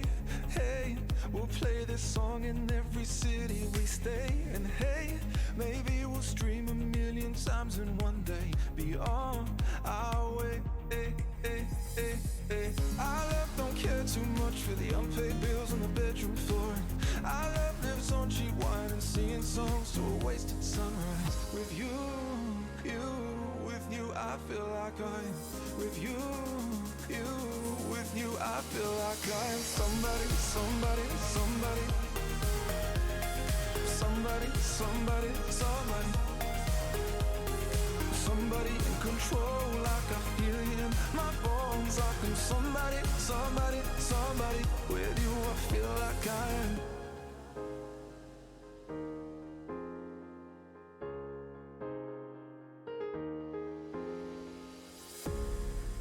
And so we made it in New York and LA, and how they sang in every city we played.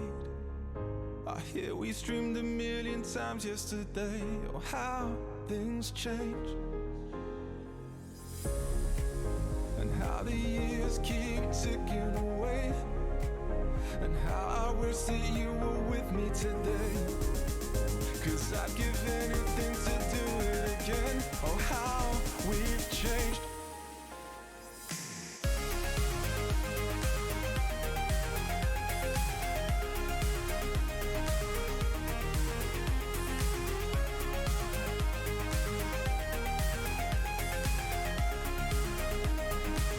With you I feel like I'm somebody, somebody, somebody. With you I feel like I'm somebody, somebody, somebody.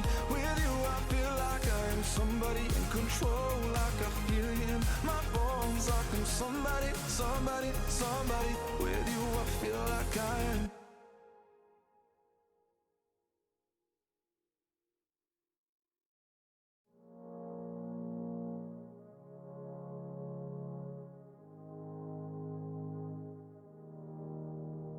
On most nights, I'm just wearing my pajamas, staying up too late, 'cause I'm watching Futurama, thinking where's my trauma, thinking where's my trauma.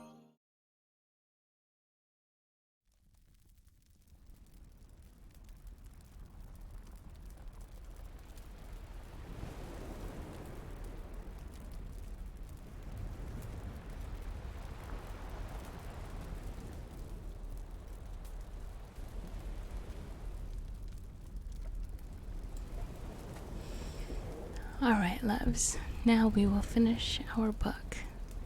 And thank you all for sticking around and hanging out. Hi Blaze, I hope you're doing well. Drumbaka, thank you very much for the subscription. Goodness. I am honored. It really means a lot. I just wish I felt like I streamed enough to be worth a subscription. But hopefully I will be streaming at least once a week. Again, I really appreciate it. Thank you so much.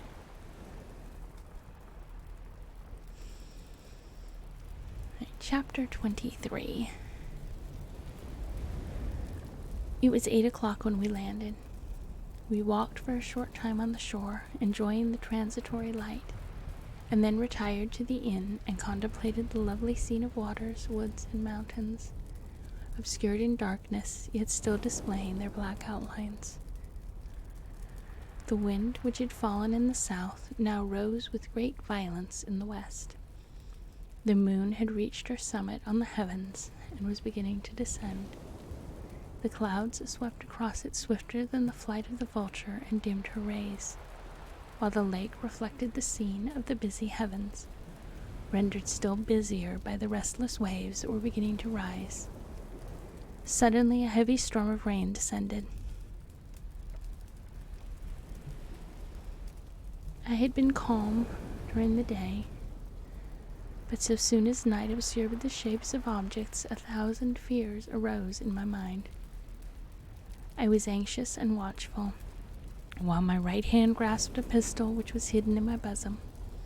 Every sound terrified me, but I resolved that I would sell my life dearly, and not shrink from the conflict until my own life, or that of my adversary, was extinguished.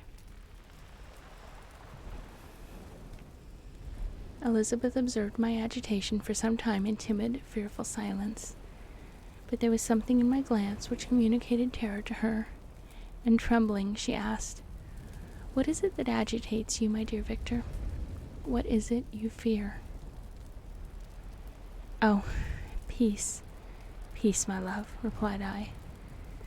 "This night, and all will be safe, but this night is dreadful, very dreadful." I passed an hour in this state of mind, when suddenly I reflected how fearful the combat which I momentarily expected would be to my wife, and I earnestly entreated her to retire, resolving not to join her until I had obtained some knowledge as to the situation of my enemy. She left me, and I continued some time walking up and down the passages of the house, and inspecting every corner that might afford a retreat to my adversary. But I discovered no trace of him, and was beginning to conjecture that some fortunate chance had intervened to prevent the execution of his menaces, when suddenly I heard a shrill and dreadful scream. It came from the room into which Elizabeth had retired. As I heard it, the whole truth rushed into my mind. My arms dropped, the motion of every muscle and fiber was suspended. I could feel the blood trickling in my veins and tingling in the extremities of my limbs. This state lasted but for an instant. The scream was repeated, and I rushed into the room. Great God, why did I not then expire? Why am I here to relate the destruction of the best hope and the purest creature on earth? She was there, lifeless and inanimate, thrown across the bed, her head hanging down, and her pale and distorted features half covered by her hair. Everywhere I turn I see the same figure, her bloodless arms and relaxed form flung by the murderer on its bridal bier. Could I behold this and live? Alas, life is obstinate and clings closest where it is most hated. For a moment only did I lose recollection. I fell senseless on the ground.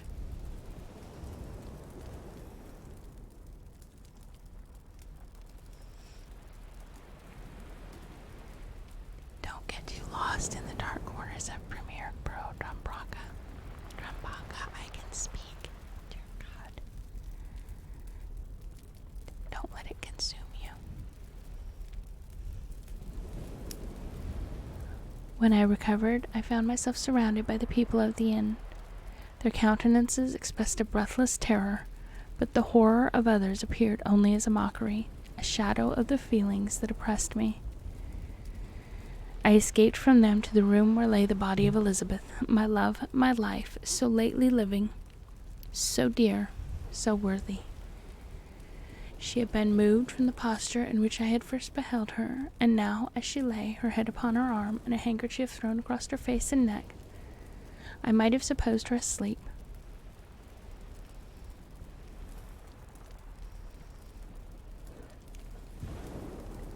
I rushed towards her and embraced her with ardor, but the deadly languor and coldness of the limbs told me that what I now held in my arms had ceased to be the Elizabeth whom I had loved and cherished. The murderous mark of the fiend's grasp on her neck, and the breath had ceased to issue from her lips. While I still hung over her in the agony of despair, I happened to look up. The windows of the room had before been darkened, and I felt a kind of panic on seeing the pale yellow light of the moon illuminate the chamber. The shutters had been thrown back, and with a sensation of horror not to be described, I saw at the open window a figure most hideous and abhorred. A grin was on the face of the monster. He seemed to jeer, as with his fiendish finger he pointed towards the corpse of my wife.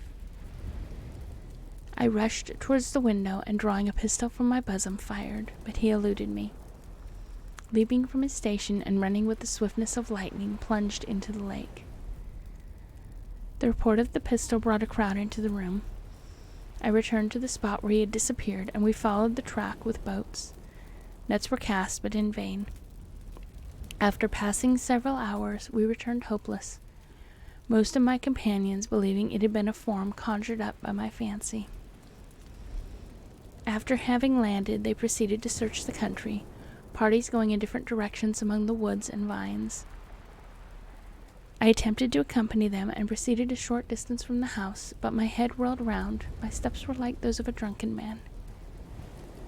I fell at last in a state of utter exhaustion. A film covered my eyes, and my skin was parched with the heat of fever. In this state, I was carried back and placed on a bed, hardly conscious of what had happened. My eyes wandered round the room as if to seek something that I had lost. After an interval, I arose, as if by instinct, crawled into the room where the corpse of my beloved lay. There were women weeping around. I hung over it and joined my sad tears to theirs. All this time, no distinct idea presented itself to my mind, but my thoughts rambled to various subjects, reflecting confusedly on my misfortunes and their cause. I was bewildered in a cloud of wonder and horror. The death of William, the execution of Justine, the murder of Clerval, and lastly of my wife. Even at that moment, I knew not that my only remaining friends were safe from the malignity of the fiend. My father might even now be writhing under his grasp, and Ernest might be dead at his feet. This idea made me shudder and recalled me to action. I started up and resolved to return to Geneva with all possible speed. I am gonna run out for a moment and turn my air conditioner on because it's getting hot in here. So I will be like 30 seconds. I promise.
Alright, air conditioner's on. We continue our reading now.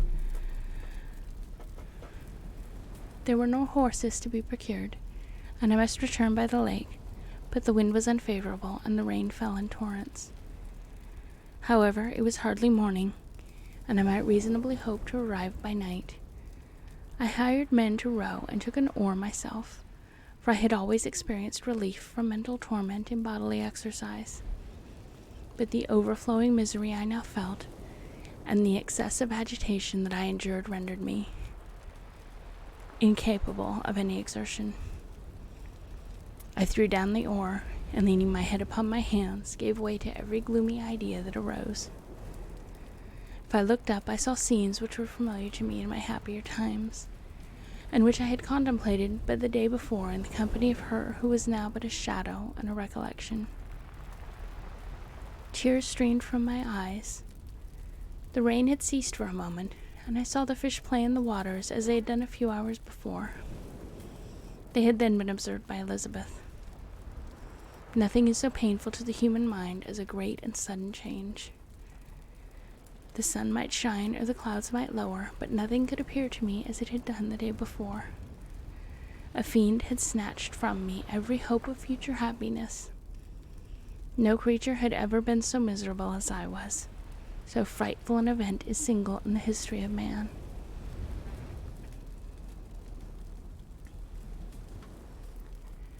But why should I dwell upon the incidents that followed this last overwhelming event? Mine has been a tale of horrors. I have reached their acme, and what I must now relate can be but tedious to you. Know that one by one my friends were snatched away. I was left desolate. My own strength is exhausted, and I must tell in a few words what remains of my hideous narration. I arrived at Geneva.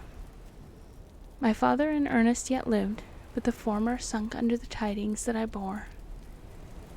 I see him now, excellent and venerable old man. His eyes wandered in vacancy, for they had lost their charm and their delight.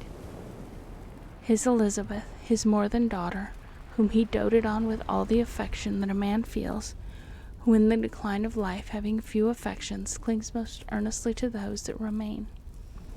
Cursed be the fiend that brought misery on his gray hairs and doomed him to waste in wretchedness. He could not live under the horrors that were accumulated around him. The springs of existence suddenly gave way.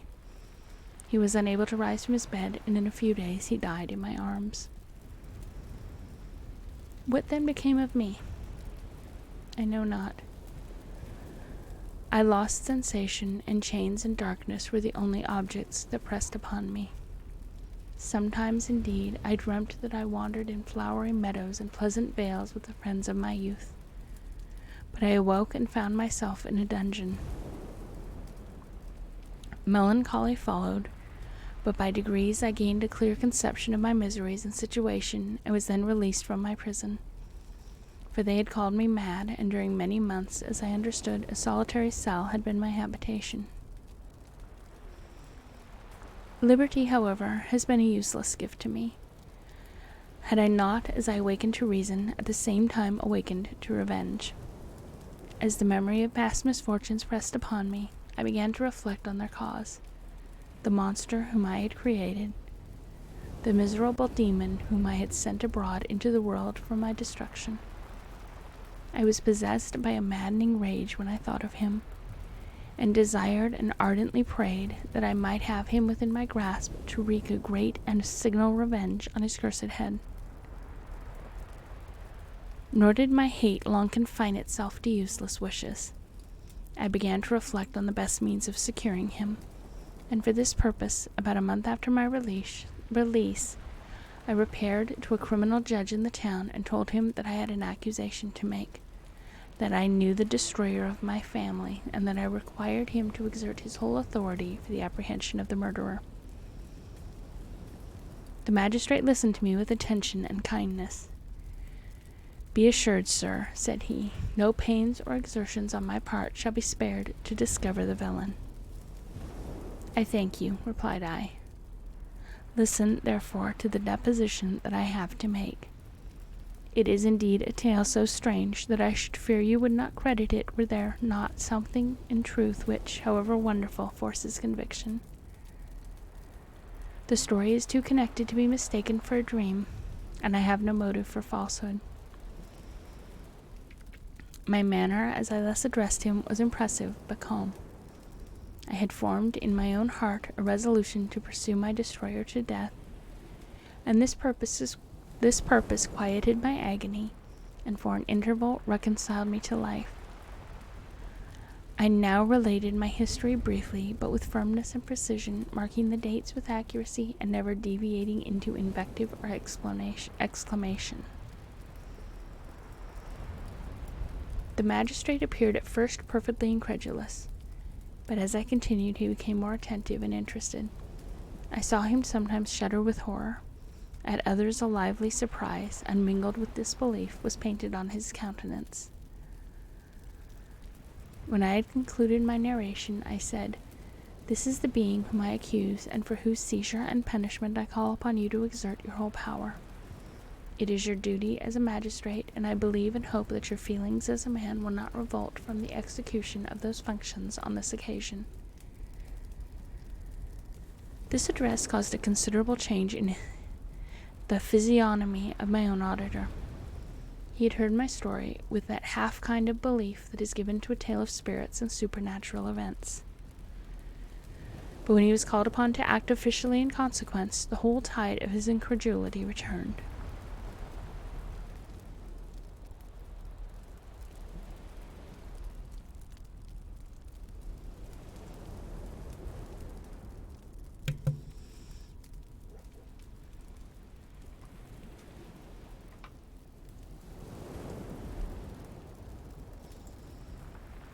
He, however, answered mildly, "I would willingly afford you every aid in your pursuit, but the creature of whom you speak appears to have powers which would put all my exertions to defiance. Who can follow an animal that can traverse the sea of ice and inhabit caves and dens where no man would venture to intrude? Besides, some months have elapsed since the commission of his crimes, and no one can conjecture to what place he has wandered or what region he may now inhabit. I do not doubt that he hovers near the spot which I inhabit, and if he has indeed taken refuge in the Alps, he may be hunted like the chamois and destroyed as a beast of prey. But I perceive your thoughts. You do not credit my narrative, and do not intend to pursue my enemy with the punishment which is his desert." As I spoke, rage sparkled in my eyes. The magistrate was intimidated. "You are mistaken," said he. "I will exert myself, and if it is in my power to seize the monster, be assured that he shall suffer punishment proportionate to his crimes. But I fear, from what you have yourself described to be his properties, that this will prove impracticable, and thus, while every proper measure is pursued, you should make up your mind to disappointment." "That cannot be. But all that I can say will be of little avail. My revenge is of no moment to you. Yet, while I allow it to be a vice, I confess that it is the devouring and only passion of my soul. My rage is unspeakable when I reflect that the murderer, whom I have turned loose upon society, still exists. You refuse my just demand. I have but one resource, and I devote myself, either in life or death, to his destruction." I trembled with excessive agitation as I said this, but there was frenzy in my manner, and something, I doubt not, of that haughty fierceness which the martyrs of old are said to have possessed. But to a Genevan magistrate, whose mind was occupied by far other ideas than those of devotion and heroism, this elevation of mind had much the appearance of madness. He endeavored to soothe me as a nurse says a child, and reverted to my tale as the effects of delirium. "Man," I cried, "how ignorant art thou in thy pride of wisdom! Cease. You know not what it is you say." I broke from the house angry and disturbed, and retired to meditate on some other mode of action. Chapter 24.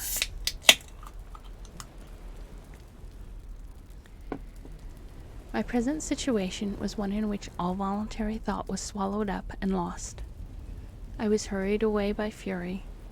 Revenge alone endowed me with strength and composure. It molded my feelings and allowed me to be calculating and calm at periods when otherwise delirium or death would have been my portion. My first resolution was to quit Geneva forever. My country, which, when I was happy and beloved, was dear to me, now in my adversity became hateful. I provided myself with a sum of money, together with a few jewels which had belonged to my mother, and departed.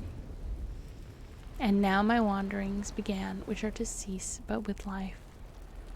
I have traversed a vast portion of the earth, and have endured all the hardships which travelers in deserts and barbarous countries are wont to meet. How I have lived I hardly know. Many times have I stretched my failing limbs upon the sandy plain and prayed for death, but revenge kept me alive. I dared not die and leave my adversary in being. When I quitted Geneva, my first labor was to gain some clue by which I might trace the steps of my fiendish enemy.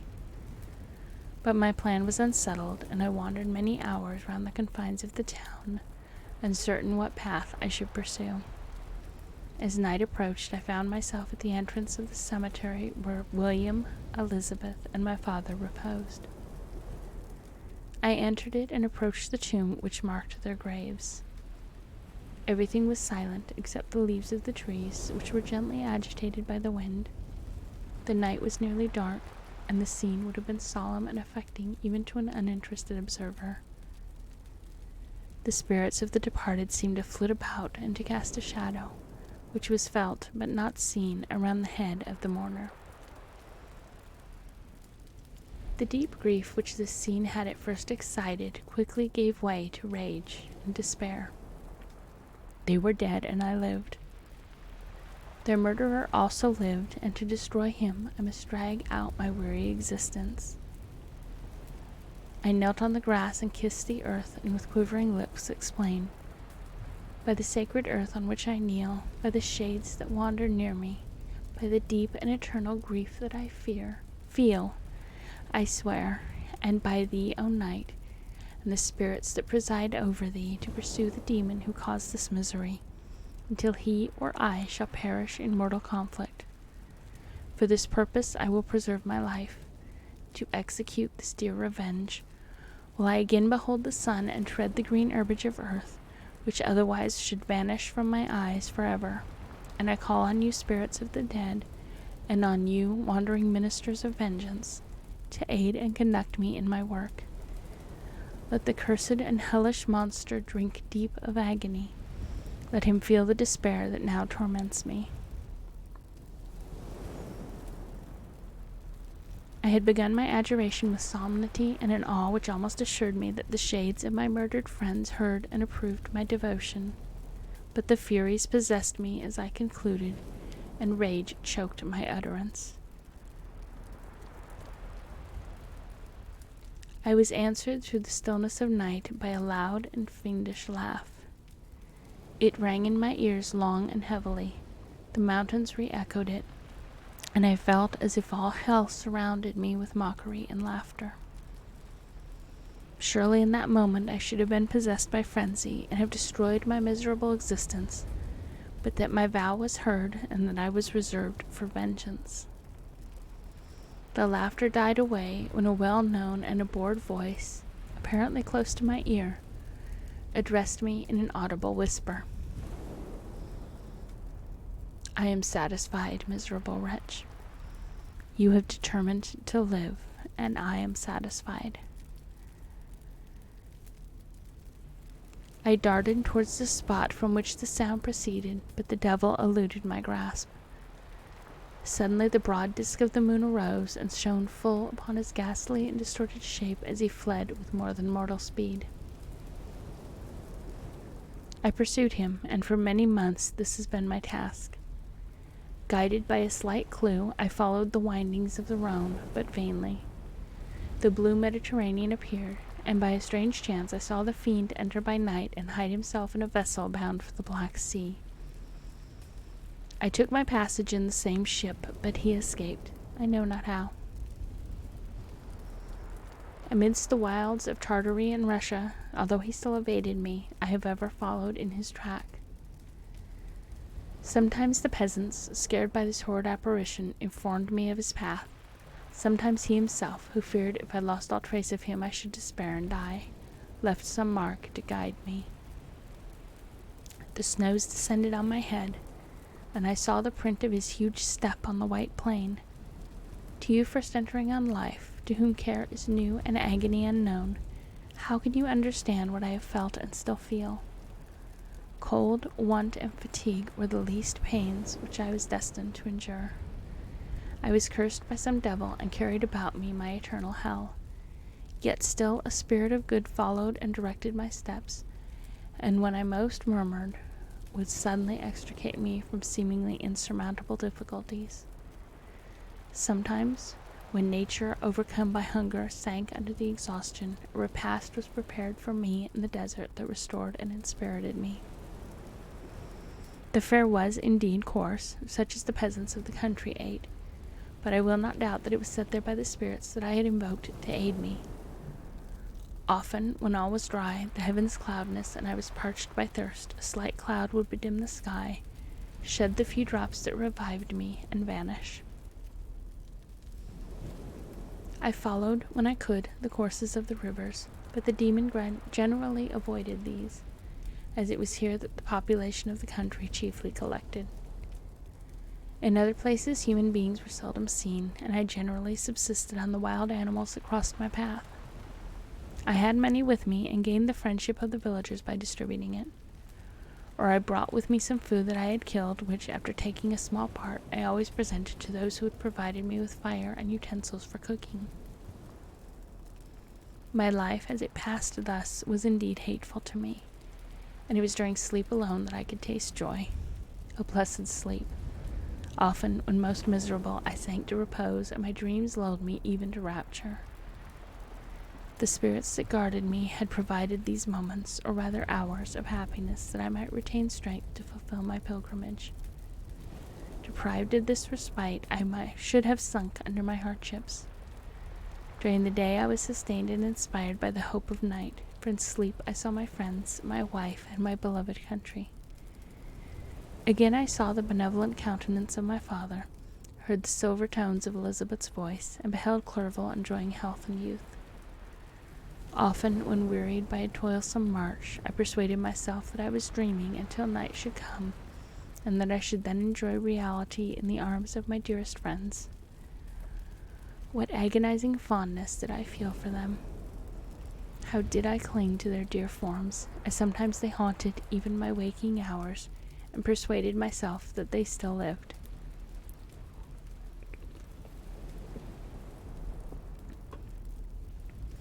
At such moments, vengeance, that burned within me, died in my heart, and I pursued my path toward the destruction of the demon more as a task enjoined by heaven, as the mechanical impulse of some power of which I was unconscious, than as the ardent desire of my soul.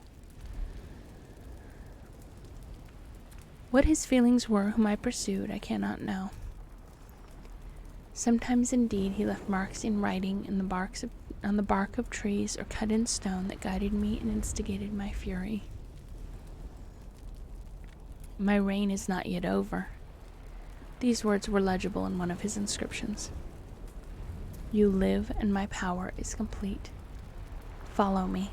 I seek the everlasting ices of the north, where you will feel the misery of cold and frost to which I am impassive. You will find near this place, if you follow not too tardily, a dead hare. Eat and be refreshed. Come on, my enemy.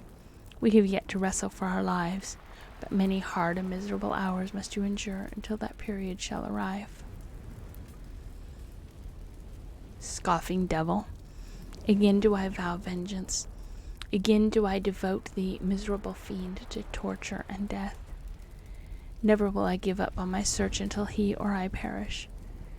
And then with what ecstasy shall I join my Elizabeth and my departed friends, who even now prepare for me the reward of my tedious toil and horrible pilgrimage. As I still pursued my journey to the northward, the snows thickened and the cold increased in a degree almost too severe to support. The peasants were shut up in their hovels, and only a few of the most hardy ventured forth to seize the animals whom starvation had forced from their hiding places to seek for prey. The rivers were covered with ice, and no fish could be procured, and thus I was cut off from my chief article of maintenance. The triumph of my enemy increased with the difficulty of my labors. One inscription that he left was in these words: Prepare. Your toils only begin. Wrap yourself in furs and provide food, for we shall soon enter upon a journey where your sufferings will satisfy my everlasting hatred.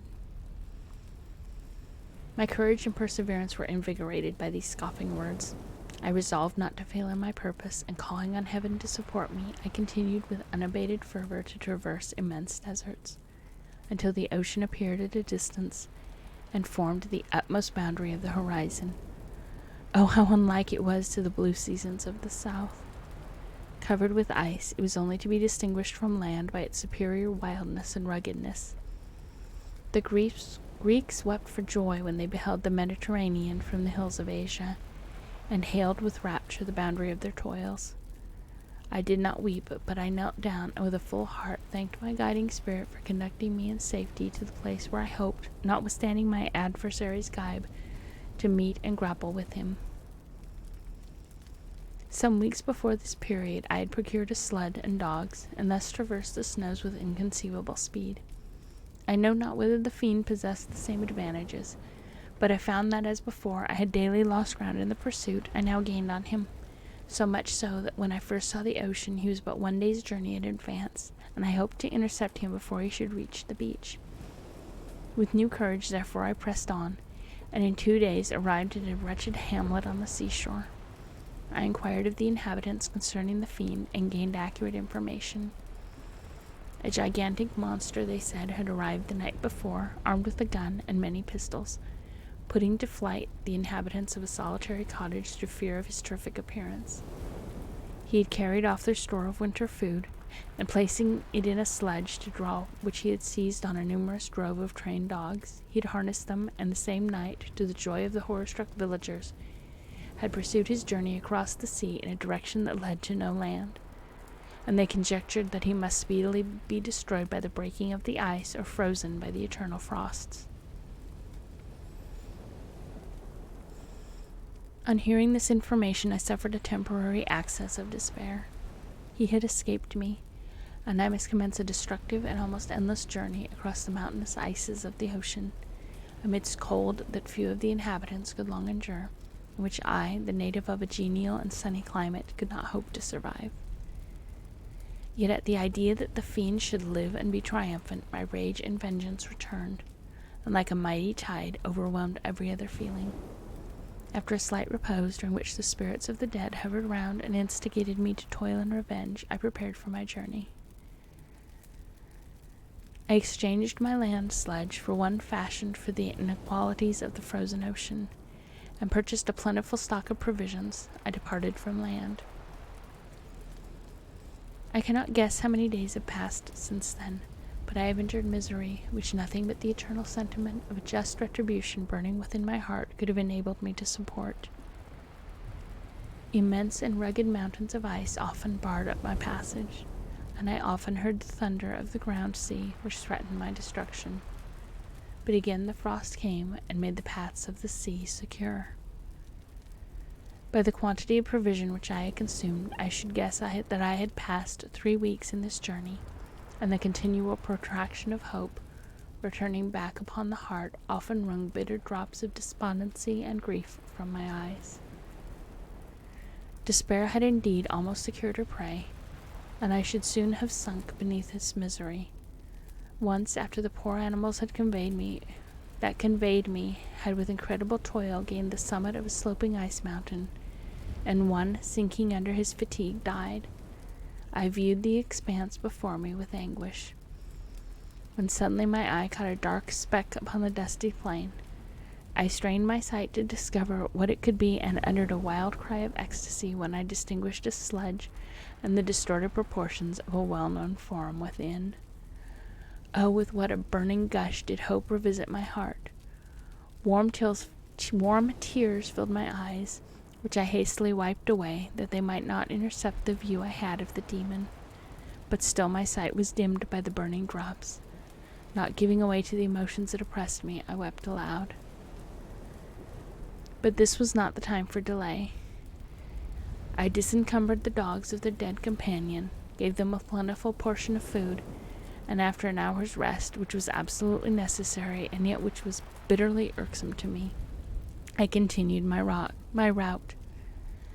The sled was still visible, nor did I again lose sight of it, except at the moments when for a short time some ice rock concealed it with its intervening crags.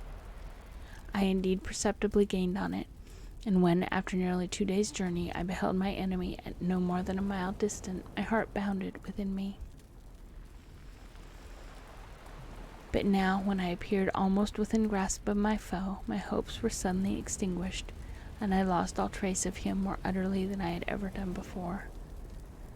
A ground sea was heard. The thunder of its progress, as the waters rolled and swelled beneath me, became every moment more ominous and terrific. I pressed on, but in vain.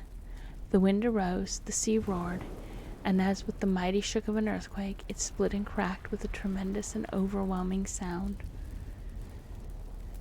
The work was soon finished. In a few minutes a tumultuous sea rolled between me and my enemy, and I was left drifting on a scattered piece of ice that was continually lessening and thus preparing for me a hideous death. In this manner many appalling hours passed. Several of my dogs died, and I myself was about to sink under the accumulation of distress when I saw your vessel riding at anchor and holding forth to me hopes of succor and life. I had no conception that vessels ever came so far north, and was astounded at the sight.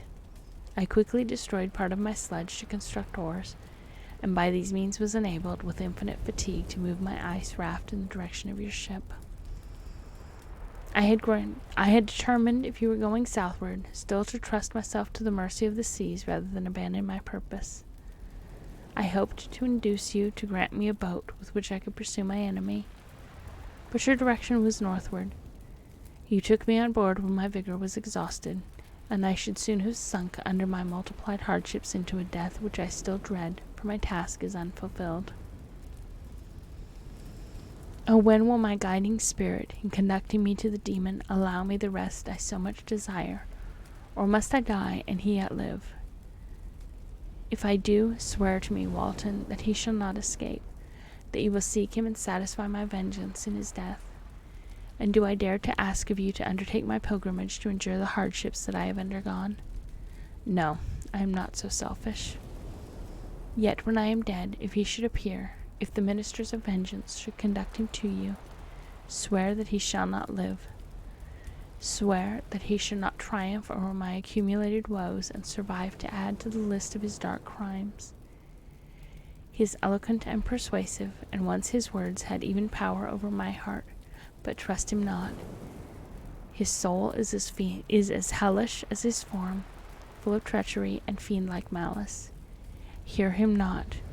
Call on the names of William, Justine, Clerval, Elizabeth, my father, and of the wretched Victor, and thrust your sword into his heart.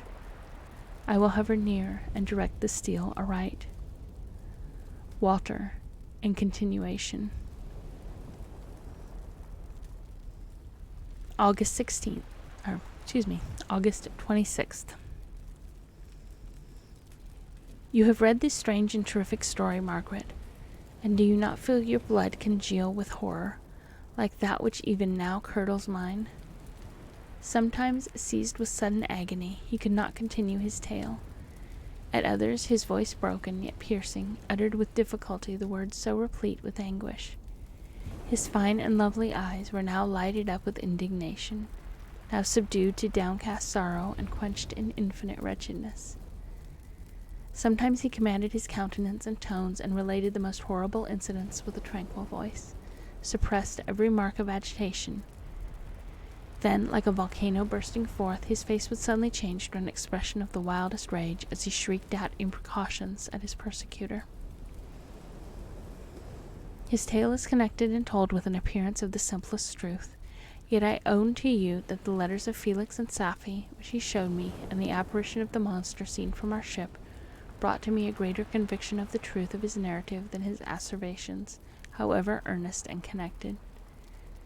Such a monster has, then, really existence. I cannot doubt it, yet I am lost in surprise and admiration.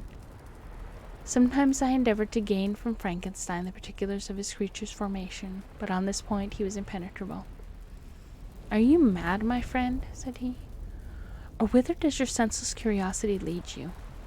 Would you also create for yourself and the world a demoniacal enemy? Peace! Learn my miseries and do not seek to increase your own." Frankenstein discovered that I made notes concerning his history. He asked to see them, and then himself corrected and augmented them in many places, but principally in giving the life and spirit to the conversations he held with his enemy. "Since you have preserved my narration," said he, "I would not that a mutilated one should go down to posterity." Thus has a week passed away, while I listened to the strangest tale that ever imagination formed. My thoughts and every feeling of my soul has been drunk up by the interest for my guest which this tale and his elevated and gentle manners have created. I wish to soothe him, yet can I counsel one so infinitely miserable, so destitute of every hope of consolation to live? No. The only joy that he can now know will be when he composes his shattered spirit to peace and death. Yet he enjoys one comfort, the offspring of solitude and delirium. He believes that when in dreams he holds converse with his friends and derives from that communion consolation for his miseries or excitements to his vengeance, that they are not the creations of his fancy, but the beings themselves who visit him from the regions of a remote world. This faith gives a solemnity to his reveries that renders them to me almost as imposing and interesting as truth. Our conversations are not always confined to his own history and misfortunes. On every point of general literature he displays unbounded knowledge and a quick and piercing apprehension. His eloquence is forcible and touching, nor can I hear him when he relates a pathetic incident or endeavors to move the passions of pity or love without tears. What a glorious creature must he have been in the days of his prosperity, when he is thus noble and godlike in ruin. He seems to feel his own worth and the greatness of his fall. When younger, he said, I believed myself destined for some great enterprise. My feelings are profound, but I possessed a coolness of judgment that fitted me for illustrious achievements.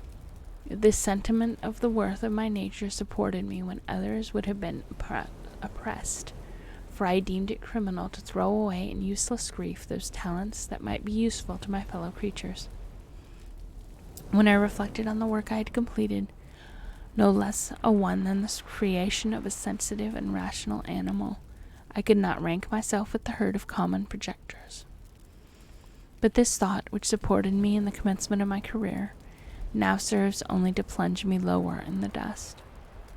All my speculations and hopes are as nothing, and like the archangel who aspired to omnipotence, I am chained in an eternal hell. My imagination was vivid, my powers of analysis and application were intense. By the union of these qualities I conceived the idea and executed the creation of a man. Even now I cannot recollect without passion my reveries while the work was incomplete. I trod heaven in my thoughts, now exulting in my powers, now burning with the idea of their effects. From my infancy I was imbued with high hopes and a lofty ambition. But how am I sunk? Oh, my friend, if you had known me as I once was, you would not recognize me in this state of degradation. Despondency rarely visited my heart.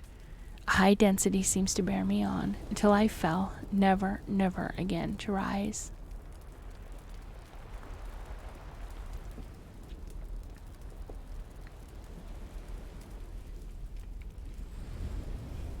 Must I then lose this admirable being? I have longed for a friend. I have sought one who would sympathize with and love me. Behold, on these desert seas I have found such a one, but I fear I have gained him only to know his value and lose him. I would reconcile him to life, but he repulses the idea. Thank you, Walton, he said, for your kind intentions towards so miserable a wretch. But when you speak of new ties and fresh affections, think you that any can replace those who are gone? Can any man be to me as Clerval was, or any woman another Elizabeth? Even where the affections are not strongly moved by any superior excellence, the companions of our childhood always possess a certain power over our minds, which hardly any later friend can obtain. They know our infantine dispositions, which, however they may be afterwards modified, are never eradicated, and they can judge of our actions with more certain conclusions as to the integrity of our motives. A sister or a brother can never, unless indeed such symptoms have been shown early, suspect the other of fraud or false dealing, when another friend, however strongly he may be attached, may, in spite of himself, be contemplated with suspicion. But I enjoyed friends, dear not only through habit and association, but from their own merits, and wherever I am, the soothing voice of my Elizabeth and the conversation of Clerval will be ever whispering in my ear. They are dead, but that one feeling in such a solitude can persuade me to preserve my life. If I were engaged in any high undertaking or design fraught with extensive utility to my fellow creatures, then could I live to fulfill it. But such is not my destiny. I must pursue and destroy the being to whom I gave existence. Then my lot on earth will be fulfilled, and I may die. My beloved sister. September 2nd. I write to you encompassed by peril and ignorant whether I am ever doomed to see again dear England and the dearer friends that inhabit it. I am surrounded by mountains of ice which admit of no escape and threaten every moment to crush my vessel. The brave fellows whom I have persuaded to be my companions look towards me for aid, yet I have none to bestow. There is something terribly appalling in our situation, yet my courage and hopes do not desert me. Yet it is terrible to reflect that the lives of all these men are endangered through me. If we are lost, my mad schemes are the cause. And what, Margaret, will be the state of your mind? You will not hear of my destruction, and you will anxiously await my return. Years will pass, and you will have visitings of despair, and yet be tortured by hope. O my beloved sister, the sickening failing of your heartfelt expectations is, in prospect, more terrible to me than my own death. But you have a husband and lovely children. You may be happy. Heaven bless you and make you so. My unfortunate guest regards me with the tenderest compassion. He endeavors to fill me with hope and talks as if life were a possession which he valued. He reminds me how often the same accidents have happened to other navigators who have attempted this sea, and in spite of myself he fills me with cheerful auguries. Even the sailors feel the power of his eloquence when he speaks. They no longer despair. He rouses their energies, and while they hear his voice, they believe these vast mountains of ice are molehills, which will vanish before the resolutions of man. These feelings are transitory. Each day of expectation delayed fills them with fear, and I almost dread a mutiny caused by this despair. September 5th. A scene has just passed of such uncommon interest that, although it is highly probable that these papers may never reach you, yet I cannot forbear recording it. We are still surrounded by mountains of ice, still in imminent danger of being crushed in their conflict. The cold is excessive, and many of my unfortunate comrades have already found a grave amidst this scene of desolation. Frankenstein has daily declined in health. A feverish fire still glimmers in his eyes, but he is exhausted, and when suddenly roused to any exertion, he speedily sinks again into apparent lifelessness. I mentioned in my last letter the fears I entertained of a mutiny. This morning, as I sat watching the wan countenance of my friend, his eyes half closed and his limbs hanging listlessly, I was roused by half a dozen of the sailors who demanded admission into the cabin. They entered, and their leader addressed me. He told me that he and his companions had been chosen by the other sailors to come in deputation to me to make a requisition which, in justice, I could not refuse. We were immured in ice and should probably never escape, but they feared that if it was possible the ice should dissipate and a free passage be opened, I should be rash enough to continue my voyage and lead them into fresh dangers, after they might happily have surmounted this.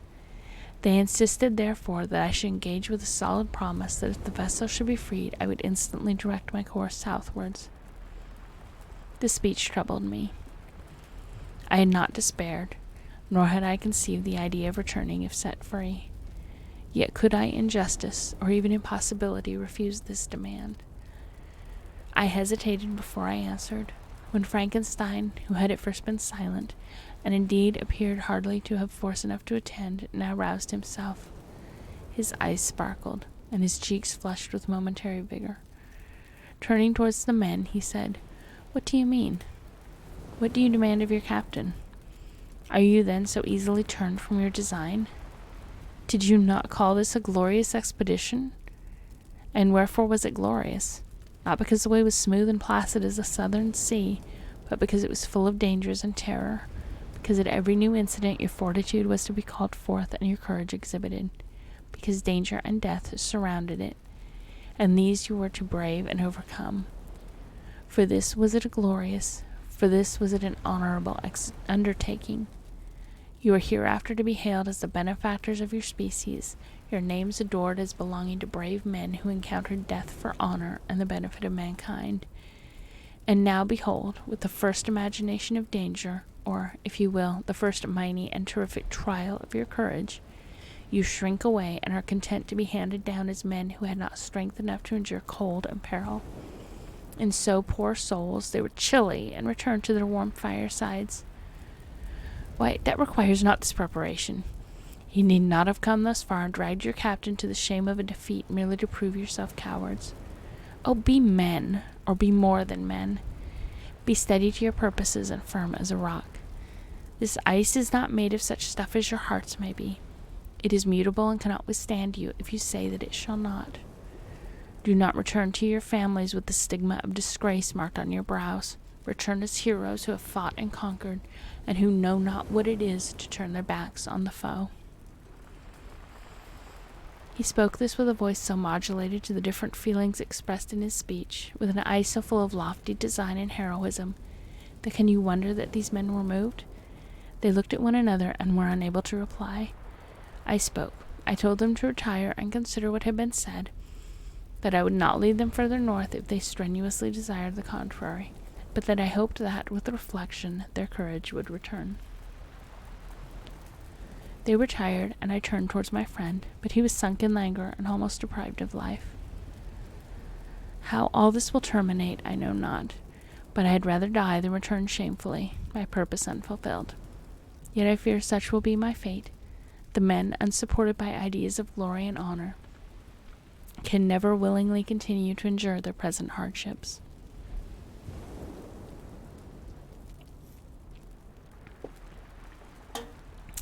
September 7th. The die is cast. I have consented to return if we are not destroyed. Thus are my hopes blasted by cowardice and indecision. I come back ignorant and disappointed. It requires more philosophy than I possess to bear this injustice with patience. September 12th. It is past. I am returning to England. I have lost my hopes of utility and glory. I have lost my friend. But I will endeavor to detail these bitter circumstances to you, my dear sister, and while I am wafted towards England and towards you, I will not despond. September 9th, the ice began to move, and roarings like thunder were heard at a distance as the island split and cracked in every direction. We were in the most imminent peril, but as we could only remain passive, my chief attention was occupied by my unfortunate guest, whose illness increased in such a degree that he was entirely confined to his bed. The ice cracked behind us and was driven with force towards the north. A breeze sprang from the west, and on the 11th the passage towards the south became perfectly free.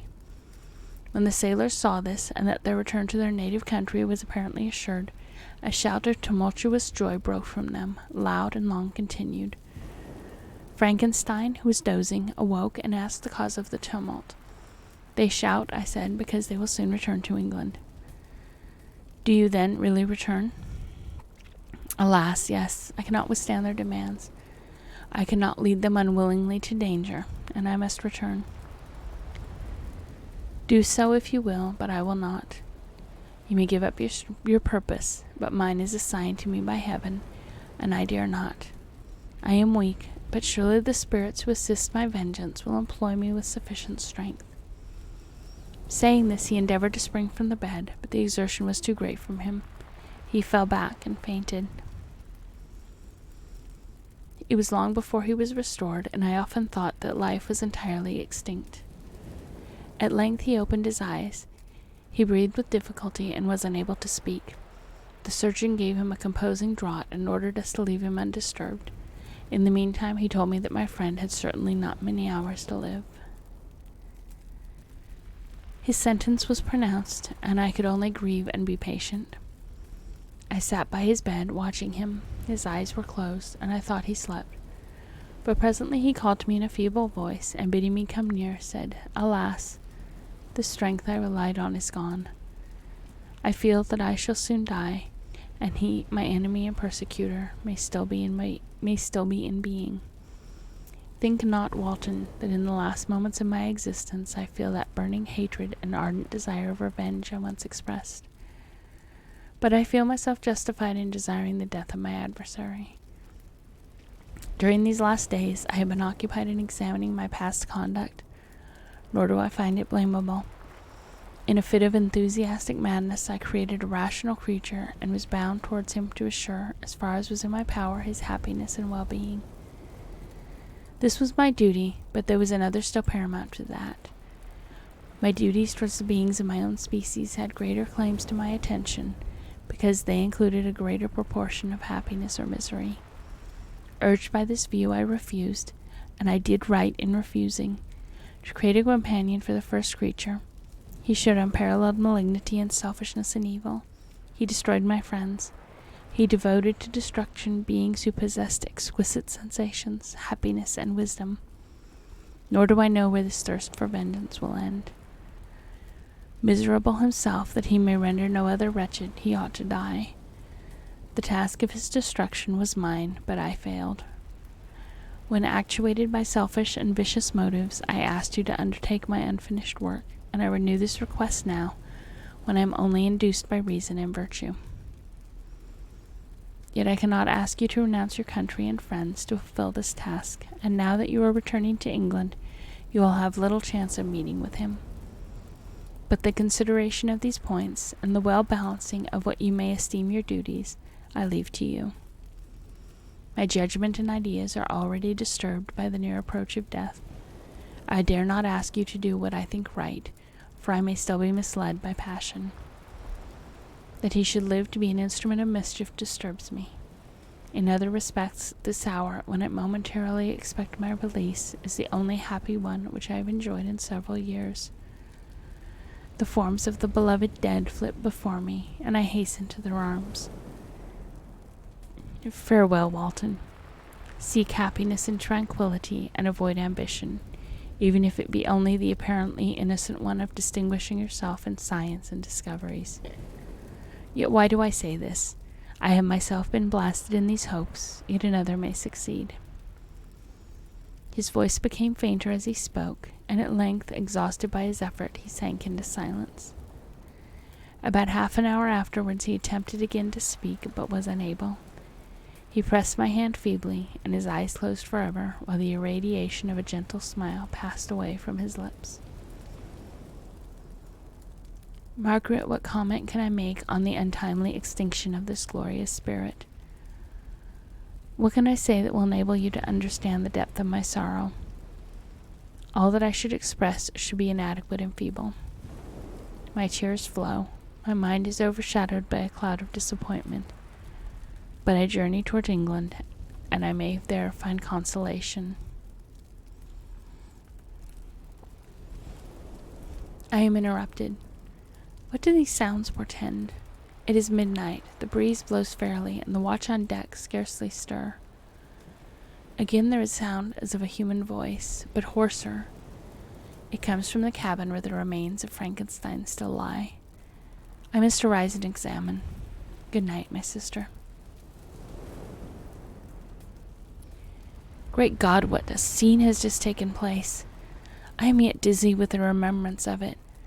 I hardly know whether I shall have the power to detail it, yet the tale which I have recorded will be incomplete without this final and wonderful catastrophe. I entered the cabin where lay the remains of my ill-fated friend. Over him hung a form which I cannot find words to describe. Gigantic in stature, yet uncouth and distorted in its proportions. As he hung over the coffin, his face was concealed by long locks of ragged hair, but one vast hand was extended, in color and apparent texture like that of a mummy. When he heard the sound of my approach, he ceased to utter exclamations of grief and horror and sprung towards the window. Never did I behold a vision so horrible as his face, of such loathsome yet appalling hideousness. I shut my eyes involuntarily and endeavored to recollect what were my duties with regard to this destroyer. I called on him to stay. He paused, looking on me with wonder, and again turned toward the lifeless form of his creator. He seemed to forget my presence, and every feature and gesture seemed instigated by the wildest rage of some uncontrolled passion. "That is also my victim," he exclaimed. "In his murder my crimes are consummated. The miserable series of my being is wound to its close. O Frankenstein, generous and self-devoted being, what does it avail that I now ask thee to pardon me? I who irretrievably destroyed thee by destroying all thou lovest. Alas, he is cold, and he cannot answer me." His voice seemed suffocated, and my first impulses, which had suggested to me the duty of obeying the dying request of my friend in destroying his enemy, were now suspended by a mixture of curiosity and compassion. I approached this tremendous being. I dared not again raise my eyes to his face. There was something so scaring and unearthly in his ugliness. I attempted to speak, but the words died away on my lips. The monster continued to utter wild and incoherent self-reproaches. At length I gathered resolution to address him in a pause of the tempest of his passion. "Your repentance," I said, "is now superfluous. If you had listened to the voice of conscience and heeded the stings of remorse before you had urged your diabolical vengeance to this extremity, Frankenstein would yet have lived." "And do you dream?" said the demon. "Do you think that I was then dead to agony and remorse? He continued, pointing to the corpse, "he suffered not in the consumption of the deed. No, not the 10,000th portion of the anguish that was mine during the lingering detail of its execution. A frightful selfishness hurried me on, while my heart was poisoned with remorse. Think you that the groans of Clerval were music to my ears? My heart was fashioned to be susceptible of love and sympathy, and when wretched by misery to vice and hatred, it did not endure the violence of the change without torture such as you cannot even imagine. After the murder of Clerval, I returned to Switzerland, heartbroken and overcome. I pitied Frankenstein. My pity amounted to horror. I abhorred myself. But when I discovered that he, the author at once of my existence and of its unspeakable torments, dared to hope for happiness, that while he accumulated wretchedness and despair upon me, he sought his own enjoyment in feelings and passions from the indulgence of which I was forever barred, then impotent envy and bitter indignation filled me with an insatiable thirst for vengeance. I recollected my threat and resolved that it should be accomplished. I knew that I was preparing for myself a deadly torture, but I was the slave, not the master, of an impulse which I detested yet could not disobey. Yet when she died, nay, then I was not miserable. I had cast off all feelings, subdued all anguish, to riot in the excess of my despair. Evil thenceforth became my good. Urged thus far, I had no choice but to adapt my nature to an element which I had willingly chosen. The completion of my demoniacal design became an insatiable passion, and now it is ended. There is my last victim. I was at first touched by the expressions of his misery, yet when I called to mind what Frankenstein had said of his powers of eloquence and persuasion, and when I again cast my eyes on the lifeless form of my friend, indignation was rekindled within me. "Wretch," I said, "it is well that you come here to whine over the desolation that you have made. You throw a torch into a pile of buildings, and when they are consumed, you sit among the ruins and lament the fall. Hypocritical fiend! If he whom you mourn still lived, still would he be the object, again would he become the prey of your accursed vengeance. It is not pity that you feel. You lament only because the victim of your malignity is withdrawn from your power." "Oh, it is not thus, interrupted the being. Yet such must be the impression conveyed to you by what appears to be the purport of my actions. Yet I seek not a fellow feeling in my misery. No sympathy may I ever find. When I first sought it, it was the love of virtue, the feelings of happiness and affection with which my whole being overflowed, that I wished to be participated. But now that virtue has become to me a shadow, and that happiness and affection are turned into bitter and loathsome despair, in what should I seek for sympathy? I am content to suffer alone with my sufferings shall endure. When I die, I am well satisfied that abhorrence and opprobrium should load my memory. Once my fancy was soothed with dreams of virtue, of fame, and of enjoyment. Once I falsely hoped to meet with beings who, pardoning my outward form, would love me for the excellent qualities which I was capable of unfolding. I was nourished with high thoughts of honor and devotion. But now crime has degraded me beneath the meanest animal. No guilt, no mischief, no malignity, no misery can be found compared to mine. When I run over the frightful catalogue of my sins, I cannot believe that I am the same creature whose thoughts were once filled with sublime and transcendent visions of beauty and the majesty of goodness. But it is even so. The fallen angel becomes a malignant devil. Yet even that enemy of God and man had friends and associates in his desolation. I am alone.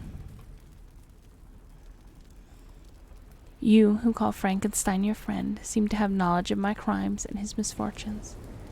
But in the detail which he gave you of them, he could not sum up the hours and months of misery which I endured wasting in impotent passions. For while I destroyed his hopes, I did not satisfy my own desires. They were forever ardent and craving. Still I desired love and fellowship, and I was still spurned. Was there no injustice in this? Am I to be thought the only criminal when all humankind sinned against me? Why do you not hate Felix, who drove his friend from his door with contumely? Why do you not execrate the rustic who sought to destroy the Savior of his child? Nay, these are virtuous and immaculate beings. I, the miserable and the abandoned, am an abortion, to be spurned at and kicked at and trampled on. Even now my blood boils at the recollection of this injustice. But it is true that I am a wretch. I have murdered the lovely and the helpless. I have strangled the innocent as they lay slept, and grasped to death his throat who never injured me or any other living creature. I have devoted my Creator, the select specimen of all that is worthy of love and admiration among men, to misery. I have pursued him even to that irredeemable ruin. There he lies, white and cold in death. You hate me, but your abhorrence cannot equal that with which I regard myself. I look on the hands which executed the deed.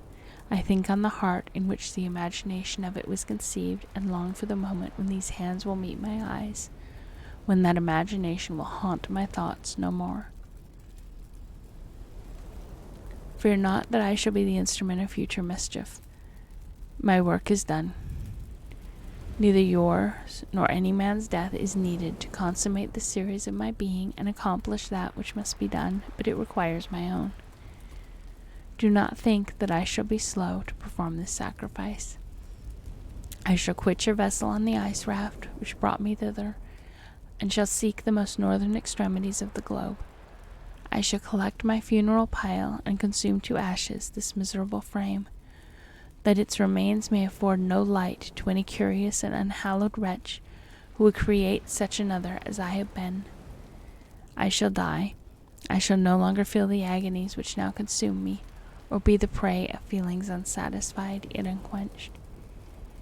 He is dead who called me into being, and when I shall be no more, the very remembrance of us both will speedily vanish. I shall no longer see the sun or stars, or feel the winds play on my cheeks. Light, feeling, and sense will pass away, and in this condition must I find my happiness. Some years ago, when the images with which this world affords first opened upon me, when I felt the cheering warmth of summer and heard the rustling of the leaves and the warbling of the birds, and these were all to me, I should have wept to die. Now it is my only consolation. Polluted by crimes and torn by the bitterest remorse, where can I find rest but in death? Farewell. I leave you, and in you the last of humankind, whom these eyes will ever behold. Farewell, Frankenstein. If thou wert yet alive, and yet cherished a desire of revenge against me, it would be better satiated in my life than in my destruction. But it was not so. Thou didst seek my extinction, that I might not cause greater wretchedness. And if yet, in some mode unknown to me, thou hadst not ceased to think and feel, thou wouldst not desire against me a vengeance greater than that which I feel. Blasted as thou wert, my agony was still superior to thine, for the bitter sting of remorse will not cease to rankle in my wounds until death shall close them forever. But soon, he cried with sad and solemn enthusiasm, I shall die, and what I now feel will no longer felt. Soon these burning miseries will be extinct. I shall ascend my funeral pile triumphantly, and exult in the agony of the torturing flames. The light of that conflagration will fade away. My ashes will be swept into the sea by the winds. My spirit will sleep in peace, or if it thinks, it will not surely think thus. Farewell.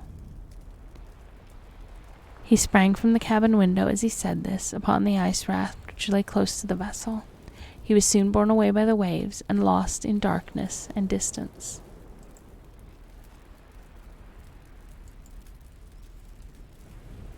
And that is the end of the story. It certainly ended on a happy note, didn't it?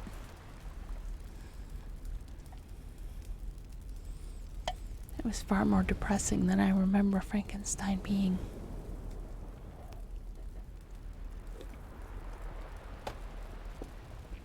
What a journey indeed. I mean, it's a good story. I just don't remember it being that depressing at the end. So I guess this is why vengeance is bad. Don't waste your life to vengeance. And don't get stuck in the north, in the seas when they freeze over. That's what we have learned from this. That was definitely quite a journey. Well, my friends, with that, I shall be ending the stream. Let me see if there's anybody that we want to go raid.